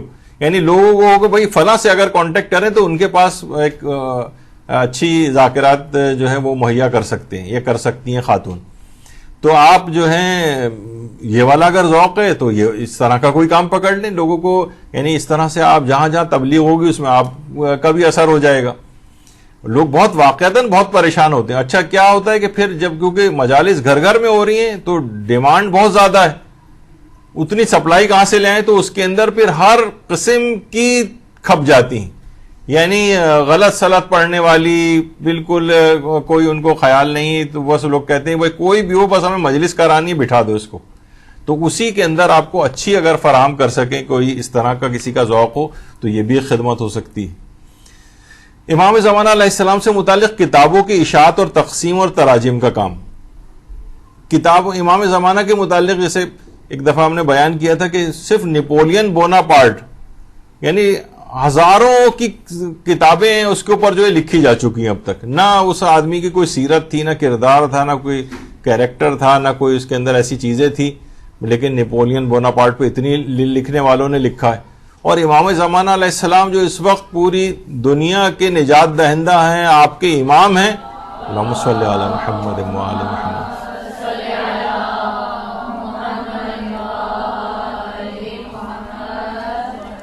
تو ان کے متعلق کتابوں کی اشاعت اور تقسیم ہونی چاہیے. ان کی جو کتابیں آلریڈی لکھی جا چکی ہیں ان کے ترجموں کا کام ہونا چاہیے. آپ کہیں بھائی اس کتاب کا ترجمہ میرے ذمے ہے، اس کی کتاب کی پرنٹنگ میرے یا ایک گروپ کے ذمے ہے، جو بھی آپ گروپ بنا لیں کہ بھائی ہم کتاب کی اشاعت امام زمانہ کی خدمت ہو جائے گی نا.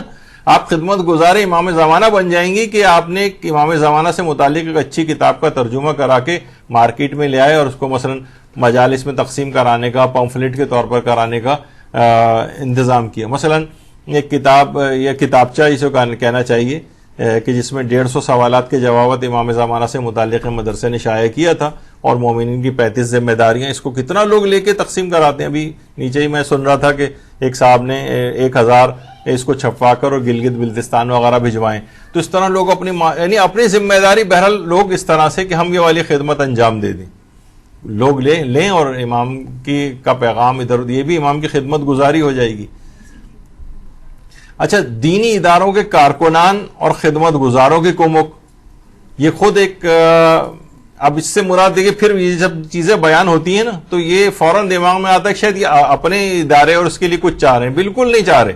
یعنی جو آدمی جہاں پر ہے اپنے ارد گرد افراد، ہم دیکھتے ہیں کہ اور جگہوں کی حالت ہم سے بھی زیادہ جو ہے وہ دگرگوں ہو سکتی ہے، تو ان جگہوں کے اوپر یعنی دین کے جو خدمت گزار کارکنان ہیں ان کو بھی تھوڑا اپلفٹ کرنا چاہیے. ان کی بیچارے وہ ویسے ہی غربت کے اندر زندگی گزار رہے ہوتے ہیں اور اسی میں خدمت انجام دے رہے ہوتے ہیں.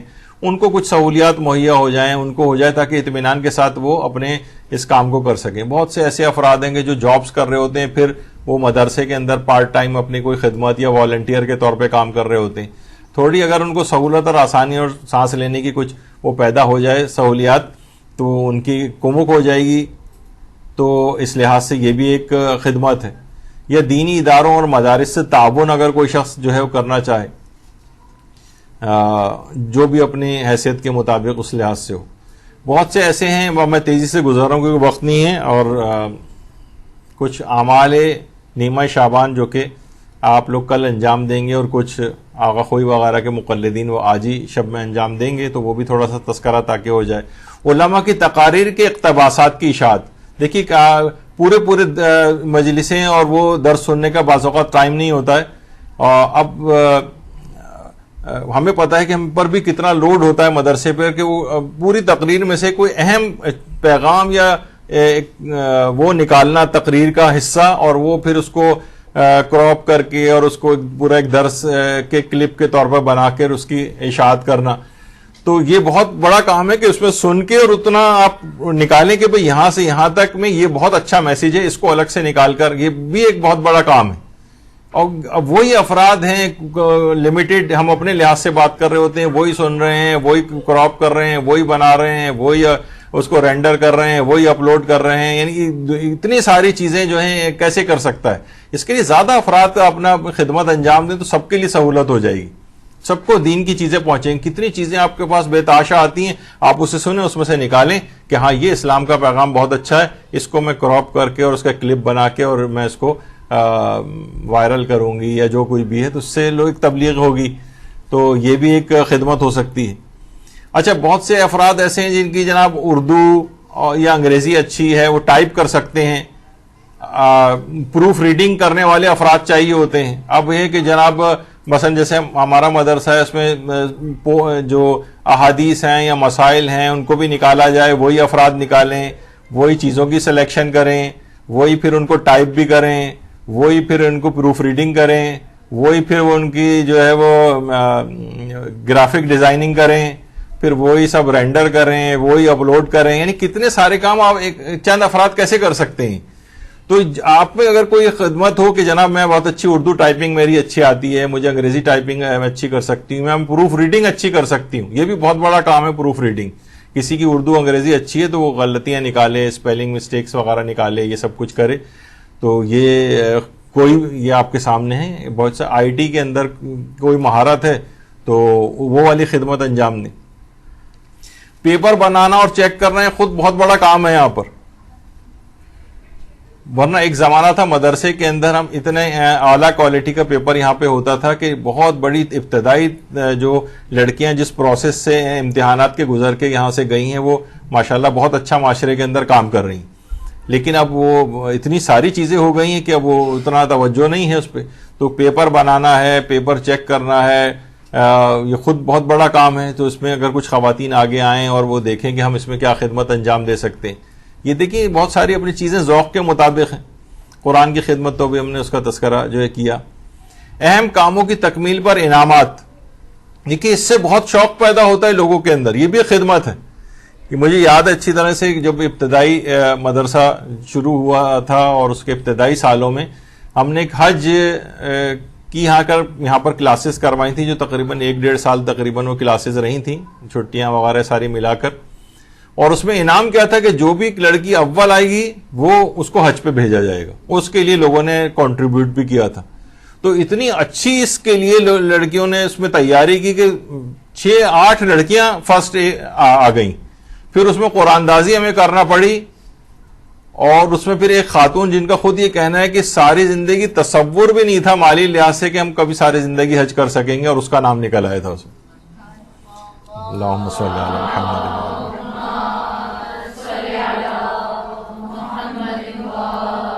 تو مختلف چیزیں مثلا ابھی بھی ہم اناؤنس کرتے ہیں بعض اوقات, لیکن لوگوں کی طرف سے بھی ہونا چاہیے. لوگوں کی اپریسیشن ہی نہیں ہے. فسق و فجور کی کتنی اپریسیشن ٹی وی کے اوپر ہوتی, یہ جناب یہ دیکھیے کتنی زبردست یہ گانے گاتے ہیں, یہ فلاں ان کے اوپر کتنے جوہر ہیں, یہ فلاں چیز کرتے ہیں. لیکن کوئی دین کے اعتبار سے اب دیکھیے جیسے حج والی کلاسز ہوئیں اس کے اندر یہ سب کچھ ہوا تو بہت انکریج ہوئیں لڑکیاں, اور انہوں نے بہت اچھی مہارت حج کے احکام کے اندر حاصل کی. اسی طریقے سے کوئی بچہ ہے, آپ کہیں گے جو بھی آخری پارا یاد کرے گا, کوئی شخص یہ کہے کہ بھائی میری طرف سے فلاں انعام رکھا جائے, یا زیارت پہ بھیجا جائے گا اس کو, یا کچھ اس طرح سے کتنا ہوتا ہے. بعض اوقات ہوتے ہیں ٹی وی پہ نعتیہ پروگرام ہوتے ہیں کہ جو بھی ہوگا اسے عمرے پہ بھیجا جائے گا, عمرہ ٹکٹ اور فلاں یہ. تو اس طرح سے بہت ساری چیزیں جو دیگر افراد ہیں وہ اس سلسلے میں آ گیا ہے, تو معاشرے کے اندر نیکیاں نظر آئیں گی بڑھتے ہوئے. یہ بھی امام زمانہ کی خدمت ہے کہ نیکیاں ہوتے ہی نظر نہیں آ رہی, ان کو کوئی اپریشیٹ کرنے والا ہی نہیں ہے. کوئی اگر اچیومنٹ ہو بھی جائے کہ جناب اس کو آخری پارا یاد ہے تو لوگ بس سن کے گزر جائیں گے, کوئی انعام دینے کو تیار نہیں ہوتا اس کو. خیر, تو اچھا اگر خدمت کا زیادہ وقت نہ ہو تو کسی اور چیز کو اپنا قائم مقام بنا دیں. خدمت کا زیادہ وقت نہ ہو. اول تو دیکھیے امام زمانہ کے لیے خدمت کا وقت نہ ہو, یہ اتنا عجیب سا جملہ مجھے لگ رہا ہے. اگر خدمت کا وقت نہ ہو پھر زندگی کا فائدہ کیا ہے. لیکن چلیں بالفرض اگر وقت کم ہے آپ کے پاس تو کسی اور چیز کو, مثلا مال کو اپنا قائم مقام بنا دیں. اب مثلا میں ایک مثال دے رہا ہوں, اس کو پورا اس طور پر نہیں, بعض اوقات لوگ ایک خاص اینگل سے ہم چیز کو سمجھاتے ہیں تو اسے کہیں اور لے جاتے ہیں. مثلا ایک خاتون کو یہ ہے وہ تبلیغات اور اس کے اندر اس کی صلاحیت بہت زیادہ ہے. اب بجائے کہ گھر کے اندر بس جھاڑو پوچھا کرنے میں اور اس کے اندر بھائی یہ چیزیں تو 4-5 ہزار کی ماسی رکھ کے بھی کام ہو سکتا ہے، لیکن تم اس وقت بڑے کام کر سکتی ہو. یا اب یہ نہیں کہ بہت سی خواتین ہو کہ وہ ملازمائیں بھی رکھ لیں، کام بھی نہ کریں، یا اس کو اپنے لیے کوئی اس کا بنا لیں ایک بہانہ. لیکن میں اس لحاظ سے کہہ رہا ہوں کہ مثلا دیکھیں سسرال والے دیکھیں، گھر والے دیکھیں کہ بھائی اس کے اندر یہ صلاحیت ہے. ٹھیک ہے، یہ آج کل کے زمانے میں اتنی یہ چیزیں گھریلو طور پر کی جا سکتی ہیں، کسی کو ملازمہ رکھا جا سکتا ہے، لیکن یہ والے کام کر سکتی ہے خاتون، تو ٹھیک ہے اس کو تبلیغات میں آگے بڑھاتے ہیں. تو خدمت کا اگر وقت نہیں ہے یا کوئی اور اس طرح سے ہے، اور آپ تو اپنے مال کو قائم مقام بنا دیں. کوئی کہے کہ ٹھیک ہے میں وقت نہیں دے سکتا لیکن میں پیسے دے سکتا ہوں، میں یہ چیز نہیں کر سکتا لیکن میں اپنی فلاں صلاحیت کو استعمال کروا سکتا ہوں. کوئی نہ کوئی چیز کو قائم مقام بنائیں. مثلا جیسے کسی زبان میں مہارت ہو تو اس کو استعمال کریں. مثلا لوگوں کو بڑا فخر ہوتا ہے جناب ہماری انگریزی بہت اچھی، انگریزی اچھی. کتنے لوگ کہتے ہیں بھائی جو آپ کی پوسٹ آتی ہے اس کا انگریزی ترجمہ آپ کروائیں، جو درس ہیں اس میں انگلش سب ٹائٹلز وغیرہ لکھوائیں. کتنے لوگ ہیں جو اردو زبان کو اس طرح سے نہیں جانتے ہیں یا پڑھنا نہیں جانتے ہیں، تو وہ کہتے ہیں کم سے کم اس طرح سے. تو آپ میں اگر یہ صلاحیت ہے تو کیوں اس صلاحیت کو استعمال نہیں کر رہے؟ یعنی اچھا پھر علاقائی زبانیں ہیں، اس میں کوئی مثلا اردو ہوگی تبلیغ یا انگریزی میں ہوگی. علاقہ مثلا پنجابی میں، سرائکی میں، پشتو میں، گجراتی میں، یا کوئی اور جو زبانیں ہیں جو اس کی مہارت رکھتے ہوں اس زبانوں میں ترجمہ کر کے بھی تو کروائیں اس کام کو. یعنی اپنی زبان کی مہارت کو دین کے اندر استعمال کریں. یہ ایک ذوق اگر کسی کا ہے تو اس فیلڈ کے اندر جو ہے وہ آگے آ کے کام کرے. علماء اور دینی طالب علموں کی کمک کرے. کو کہے کہ جناب جو نجف قوم یا فلاں دینی مدرسہ جو طالب علم پڑھ رہے ہیں اتنوں کا خرچہ مثلا میں اٹھاتا ہوں، اتنے علماء کی کمک میں کرتا ہوں. وہ بیچارے وہاں نماز اجارہ پڑھ رہے ہیں اور اتنے سالوں کی نمازیں پڑھ رہے ہیں، لوگوں کی لے کے اس سے گزارا کر رہے ہیں. اس سے بہتر ہے کہ اپنے ٹائم کو وہ اپنے پڑھائی میں لگائے کہ وہ نماز اجارہ پڑھ کے گزارا کر رہا ہے. تو یہ والی خدمت جو ہے وہ کی جا سکتی ہے. اپنی نعمتوں کو اور اپنے مال کو قائم مقام بنائی. نعمتیں کون سی؟ مثلا آپ کے پاس گاڑی، آپ نے کہا ٹھیک ہے 2 گاڑیاں گھر میں کھڑی ہوئی، ٹھیک ہے یہ گاڑی عالم کو درس کے لیے لانے لے جانے میں استعمال ہوگی. خواتین ہیں، خواتین میں جانتا ہوں ان کو کہ جناب مجلس میں جا رہی ہیں، درس میں جا رہی ہیں، 3-4-5 خواتین اور لیتی ہوئی پک اینڈ ڈراپ والی جو سروس ہے وہ اس طرح سے اپنے ذمے یہ والی خدمت لے لیں. یعنی اپنی نعمت جو آپ کو اللہ نے دی ہوئی ہے اس کو قائم مقام بنائیے. چاہے آپ نہیں بھی ہیں تو آپ ڈرائیور کو دے کے روانہ کر دیں مثلا. یعنی جن کے پاس یہ سہولت ہے کہ وہ دین کے اندر امام زمانہ کی خدمت میں آپ کی نعمت یعنی وہ گاڑی وغیرہ استعمال ہو جائے. 1 سال میں چند شادیاں کرانے کی ذمہ داری آپ لے لیں. خود سوچیں کہ بھائی پورا سال گزر گیا، میں نے کیونکہ دیکھیے خود غرضانہ سوچ ہے. بہت سی خواتین ہیں کہ جناب مدرسے میں آئیں اچھی جگہ مثلا شادیاں ہو گئی، ان کے بعد ان کو احساس بھی نہیں ہوتا کہ جو ہمارے ساتھ پڑھنے والی فلاں تھی اور اس کی بھی وہ شادی ابھی تک نہیں ہوئی، میں آگے بڑھ کر اس کی شادی بس اب خوش ہو اور مطمئن ہو گئی، ہماری اچھی جگہ شادی ہو گئی، بچے ہو گئے، اچھی لائف گزر رہی ہے. ایک خود غرضانہ قسم کا ایک فکر پیدا ہو جاتی. امام زمانہ کا خدمت گزار بننا ہے تو کچھ 1 سال میں چند شادیاں کرنا، کم سے کم یہ ایک شادی کروانے کے لیے ہی بھاگ دوڑ کریں لوگوں کی. لوگ آج کل پڑھتے نہیں ہیں کہ ہم جو ہیں وہ اس میں بدنام ہو جائیں گے، کیا ہو جائے گا. اسی طرح سے مثلا غریب و متوسط افراد کی شادیوں میں کوئی ذمہ داری قبول کر لیں. کتنے لوگ پریشان ہوتے ہیں غریب اور متوسط افراد کے. مثلا آپ کہیں کہ ٹھیک ہے میں شادی میں کھانے کا خرچہ میری طرف سے، یا لان یا مثلا شادی ہال ہے اس کا رینٹ میری طرف سے، یا کوئی بھی اس طرح سے کہ جو ضرورت ان کی ہو. آپ دیکھیں کہاں ہوتا ہے ضرورت اس کی، وہاں غریب اور متوسط افراد بھی آج کل متوسط بھی غریب والی کیٹیگری میں تقریباً چلے گئے. یعنی خرچے اتنے زیادہ بڑھ گئے ہیں، واقعتاً لوگ بہت زیادہ پریشان ہیں. البتہ وہ ضرور ہو کہ اسراف وغیرہ کی طرف نہ جائے معاملہ. جیسے میں نے ایک دفعہ پہلے بتایا تھا کہ دفعہ مجھے کسی نے ذمہ داری دی تھی کہ آپ تحقیق کریں، اس کی بہت غریب ہیں، ان کا کیس یہاں پر آیا ہو. جب میں وہاں پر گیا تحقیق کے لیے تو پتہ چلا ایک میوزیکل پروگرام گلی میں ٹینٹ لگا کے ہو رہا تھا اسی شادی میں، جس کے لیے چندہ مانگا لوگوں سے جا رہا تھا. تو اس قسم کی بھی چیزوں میں خرچہ نہ ہو. یعنی جو جینون جو خرچے ہیں شادی کے اصلی بالکل اس کے اندر آپ پارٹیسپیٹ کریں غریب اور متوسط افراد کی. یہ ذمہ داری کم سے کم قبول کر لے. یہاں پر رجحان اس کا نہیں ہے اجتماعی شادیوں وغیرہ کا، جس طریقے سے ایران میں بھی ہوتا ہے کہ ایک ساتھ اس میں خرچہ بھی بہت کم ہوتا ہے. یا مثلا کوئی شخص ہے اس کا ایسا ارینجمنٹ وہ کر لے کہ ایک وقت میں کئی افراد کی وہاں پر شادیاں ہو جائیں اور اس میں رینٹ وینٹ وہ فری کر دے، یعنی مختلف چیزیں ہو سکتی ہیں. یا مثلا گاؤں دیہات میں کنواں یا ٹیوب ویل وغیرہ کی جو ہے فراہمی وہ اگر ہو سکے وہ ہو جائے اس کے اندر، تو کتنے علاقے ایسے ہیں، یعنی ثواب جاریہ والا کام ہو جائے گا، لوگوں کی ضروریات پوری ہو جائیں گی. البتہ اس کے اندر اس جو دھوکے باز مافیا ہے اس سے بھی آپ کو اویئر رہنا ہے کہ بعض اوقات ایک ہی ٹیوب ویل یا ایک کنواں ہوتا ہے لیکن پوری دنیا میں لے کے وہ 100 ٹیوب ویلوں اور 100 کنووں کے برابر پیسے جمع کر لیتے ہیں اپنے پاس، اور دکھانے کے لیے ہوتا ہے کہ جناب ایک کنواں کھدوانا ہے. تو بہرحال لیکن یہ کہ بہرحال ایک خدمت ہی ہو سکتی ہے اگر کوئی شخص یہ کرنا چاہے. اچھا، اسی طرح سے بوڑھے افراد ہیں وہ اپنے تجربات سے فیض پہنچائیں. کتنا ایکسپیرینس بوڑھے افراد کا ہو چکا ہوتا ہے. یہ بوڑھے افراد اگر کاؤنسلنگ کریں، یہ جوانوں کی طرح سے نہیں ہوتا ان کا مسئلہ کہ فوری طور پر اس میں، یعنی دوسرے لوگ بھی ان کا احترام کرتے ہیں سفید بالوں کی وجہ سے. یہ اپنے تجربات کو کام میں لے کر آئیں، فیض پہنچائیں لوگوں کو. یہاں کیا ہے کہ بوڑھے افراد عزب معطل بن کے گھر میں پڑے ہوئے ہیں، بہت ہوا تو اپنا نماز و روزہ کر لیا یا بس ٹی وی بیٹھے ہوئے چینل تبدیل کر رہے ہیں خالی.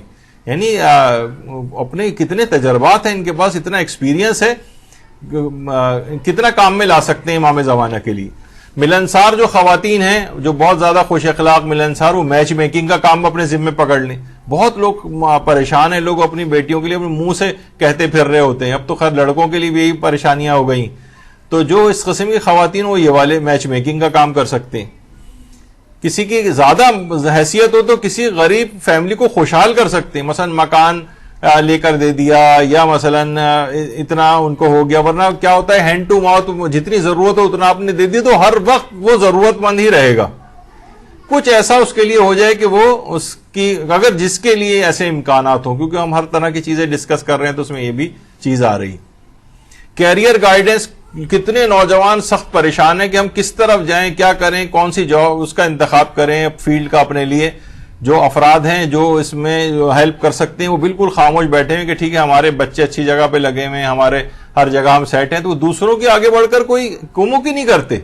کوئی کیریئر گائیڈنس نہیں ہے کہ جوان، یعنی وہ سیچوریٹڈ جو فیلڈز ہیں پہلے سے بھری ہوئی ہیں انہی میں دوبارہ بھرتے چلے جا رہے ہیں. کچھ خالی چیزیں وہ بتائیں کہ کہاں کہاں تم جاؤ تو تم زیادہ کامیاب ہو سکتے ہو. اتنا وقت نہیں ہے ورنہ ان سب پہ بہت چیز لی جا سکتی تھی. مدرسہ قائم کریں خواہ ایک کمرے سے کیوں نہ ہو، یہ بھی ایک خدمت ہے. لوگ سوچتے ہیں کہ مدرسہ قائم کرنا ہے تو بہت بڑا سیٹ اپ چاہیے اور بہت اس میں سہولیات چاہیے. نہیں، ایک کمرے سے قائم کریں، اور پھر اگر بڑا ہو جائے تو پھر یعنی اس خود بخود وسائل اس میں آپ کے پیدا ہوتے چلے جاتے ہیں. اور کوشش کریں کہ اپنے گھر سے اس کا آغاز کریں. آپ کہیں کوئی بات نہیں کسی اور جگہ جائیں گے تو یہ رینٹ کا خرچہ اور فلاں چیز، میں اپنے گھر سے اس کا آغاز کرتی ہوں. ہفتے میں ایک درس کم سے کم جو ہے وہ رکھوا لیں، اور سمجھیں ایک گھر کا اسی کے اندر ہی جو یعنی جس طرح ایک مدرسہ ہوتا ہے بس ایک کمرے سے اس کی ابتدا کریں. انشاءاللہ پھر وسائل خود بخود اخلاص سے کام کریں گے تو سارے وسیلے خود بخود پیدا ہوتے چلے جائیں گے. یہ تو ابھی آپ نے سن لیا کہ خواتین کے حج کے مسائل میں مہارت، اس میں بہت ضرورت ہوتی ہے وہاں پر. میراث کے مسائل میں مہارت، یقین کیجئے کہ کتنی خرابیاں اس مسئلے کے اندر ہیں. کوئی جو افراد ہیں بھی وہ بھی اتنی زیادہ مہارت اس میں نہیں رکھتے. یعنی کوئی ایسے افراد ہوں مردوں میں سے، خواتین ہوں تو وہ بھی کہ میراث کے مسئلوں میں مہارت حاصل کریں تاکہ لوگوں کو صحیح طور پر میراث کی ڈسٹریبیوشن کیسے ہوتی ہے، کیونکہ پیچیدہ مسائل بھی ہیں. لیکن اگر کوئی مہارت حاصل کرنا چاہے تو یہ بہت اچھی خدمت کا اس کے موقع ہے. خواتین حجاب کے مسائل میں مہارت حاصل کریں. اتنے حجاب کے مسئلے ہیں کہ اتنی ورائٹی ہے ان مسائل کی کہ یہاں پر بھی ہم نے جو لیے تھے تو 6-7 گھنٹے کے کم سے کم وہ ہیں، 2-2 گھنٹے کے 3-4 کم سے کم کلاسز ہوئی تھیں. اتنے حجاب کے مسئلے وہ بھی شاید مکمل نہیں تھے. یعنی اگر کوئی اس میں پوری مہارت حاصل کرنا چاہے تو خواتین کے حجاب کے اتنے مسائل ہیں کہ حجابوں کی اقسام، طریقے، یعنی اتنی اس کے اندر چیزیں موجود ہیں. اس میں مہارت حاصل کر لیں. اس میں خدمت کوئی بھی امام کی جو ہے وہ انجام دیں. گھریلو جھگڑوں کو دور کروانے میں اپنا پارٹیسپیٹ کریں، اس میں مہارت حاصل کر لیں. کوشش کریں کہ یہ بھی بہت بڑی امام زمانہ کی خدمت ہے کہ اولاد کو عالم دین بنائیں. عالم دین، دیکھیے یہاں پر کیا ہوتا ہے کہ اچھا پڑھنے والا اس کو آپ کہتے ہیں انجینئر بنائیں گے، ڈاکٹر بنائیں گے، فلاں چیز بنائیں گے، اور اس کو اکنامکس کی فیلڈ کے اندر ڈالیں گے. اور جو بالکل کچرا اسٹف ہوتا ہے اس کو کہتے ہیں چلو اس کو مولوی بنا دیتے ہیں کسی مدرسے میں جو کرا دو. تو ظاہر ہے جو اس طرح کی جب را مٹیریل ایسا آپ پرووائڈ کریں گے تو جو پروڈکٹ ہے اس کے اندر بھی پھر اسی طرح کی کجی آپ کو نظر آئے گی. اولاد کو عالم دین بنائیں باقاعدہ, صرف خواہش کی حد تک نہ, اس کے لیے پوری پلاننگ بھی ہوتی ہے.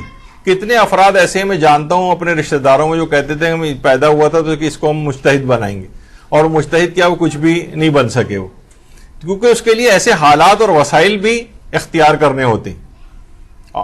یعنی ان کی مالک اس لحاظ سے, جیسے آپ ہی کے استاد ہیں مولانا ڈاکٹر شیخ محمد علی, اپنے بیٹے کو بھی کچھ ہی عرصے پہلے انہوں نے اے لیولز کے بعد جو ہے انہوں نے وہاں بھجوا دیا ہے قم پڑھنے کے لیے. وہاں پہ بھی وہ ماشاءاللہ بہترین پڑھ رہا ہے, اور یہاں پہ بھی وہ بہترین پڑھنے والا تھا. یعنی کسی کچرا اسٹف جسے میں نے کہا ہے وہ اس کو نہیں بھیجا, بلکہ بہت اچھے پڑھائی والے کو بھیجا, اور وہاں جا کر بھی وہ پہلی پوزیشنز لے رہا ہے. اور اس کو کہا ہے کہ 5 سال تک پیسے کی بالکل پرواہ نہیں کرو, ہر طرح کے جو اخراجات میرے ذمہ بالکل صرف پڑھنا ہے.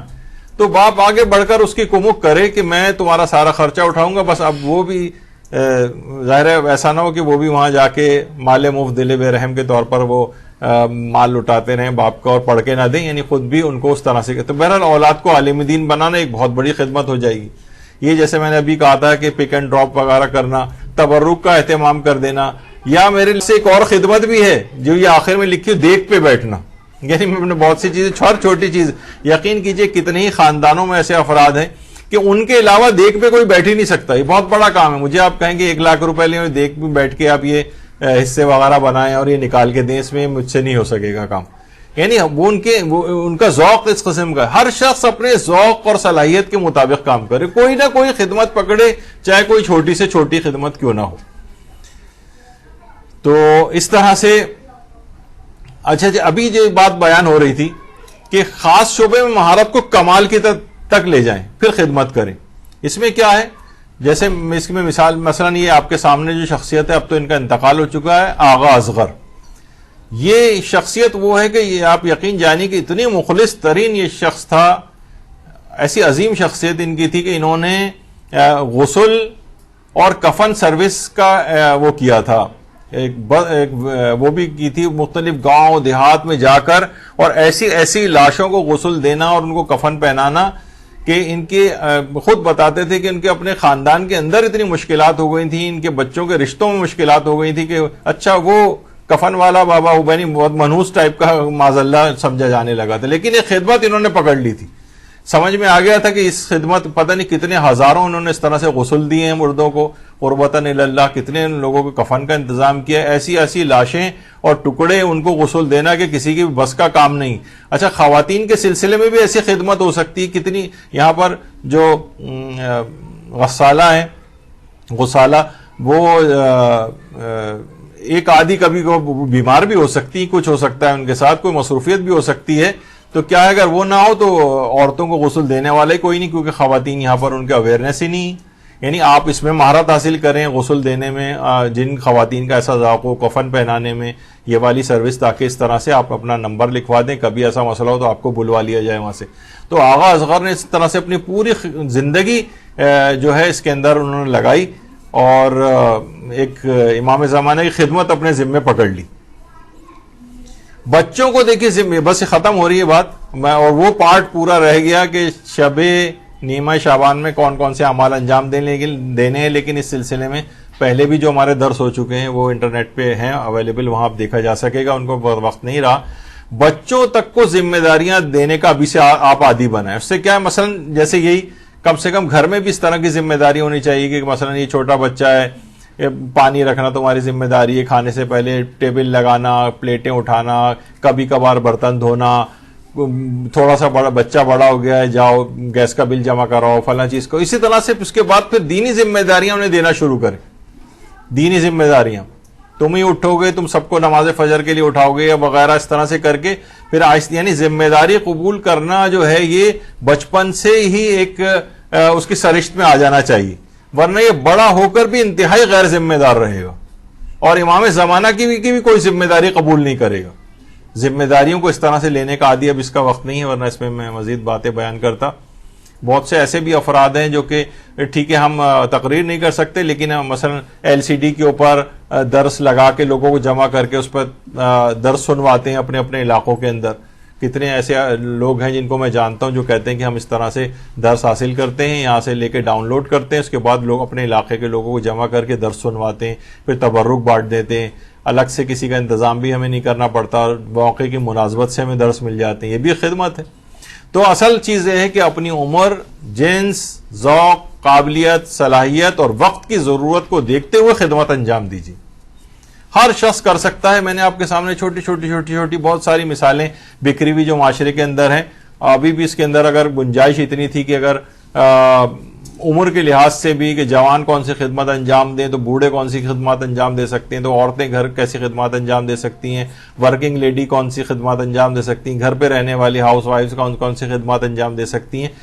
وہ اس طرح سے بھی بات ہو سکتی تھی, لیکن یہ کہ بہرحال اس کا تھیم اور پیغام یہ بنا کہ اپنی عمر کے مطابق, آپ کی عمر کیا ہے, آپ کا یعنی خاتون ہیں یا مرد ہیں, اس اعتبار سے آپ کا ذوق کس کے اندر ہے, کیونکہ جس چیز کا ذوق نہ ہو اس میں آپ زیادہ عرصے کام نہیں کر سکتی. آپ کو خود بھی شوق ہونا چاہیے, آپ میں قابلیت کس چیز کی ہے وہ آپ خود بہتر جانتی ہیں, آپ میں صلاحیت کون سی ہے, پھر صلاحیت ہے بھی تو اس کو کمال تک لے جائیں, اور وقت کی ضرورت کو بھی دیکھیں. بہت سی چیزیں ایسی ہیں کہ جو ڈپلیکیشن آف ورک ہوتا ہے نا, یعنی مکھی پہ مکھی بٹھائے چلے جانا ایک ہی چیز کے اوپر. تو وقت کی ضرورت دیکھیں, کہاں کہاں کمی زیادہ ہے, کہیں پہ سیچوریشن آف ورک ہے, کہیں بالکل خالی پڑا ہوا ہے کام. تو آپ دیکھیں کہاں کام کی زیادہ ضرورت ہے, وہاں پر زیادہ اپنی خدمت کو انجام دیں. یہ اختصار کے ساتھ امام زمانہ کی اس طرح سے خدمت گزار بننے کے کچھ چند ایک طریقے آپ کے سامنے ہم نے پیش کیے. یہ عملی اقدامات تھے. ہر شخص اپنی ذوق اور فکر کے مطابق اپنی ذمہ داری کو قبول کرے. انشاءاللہ وہ جب امام زمانہ علیہ السلام کا ظہور ہوگا تو ان کے سامنے سرخرو ہوگا, اور امام کی طرف سے کوئی نہ کوئی ذمہ داری اس کو دی جائے گی, اور ظہور کے بعد بھی امام زمانہ کے خدمت گزاروں میں اس کا شمار ہوگا.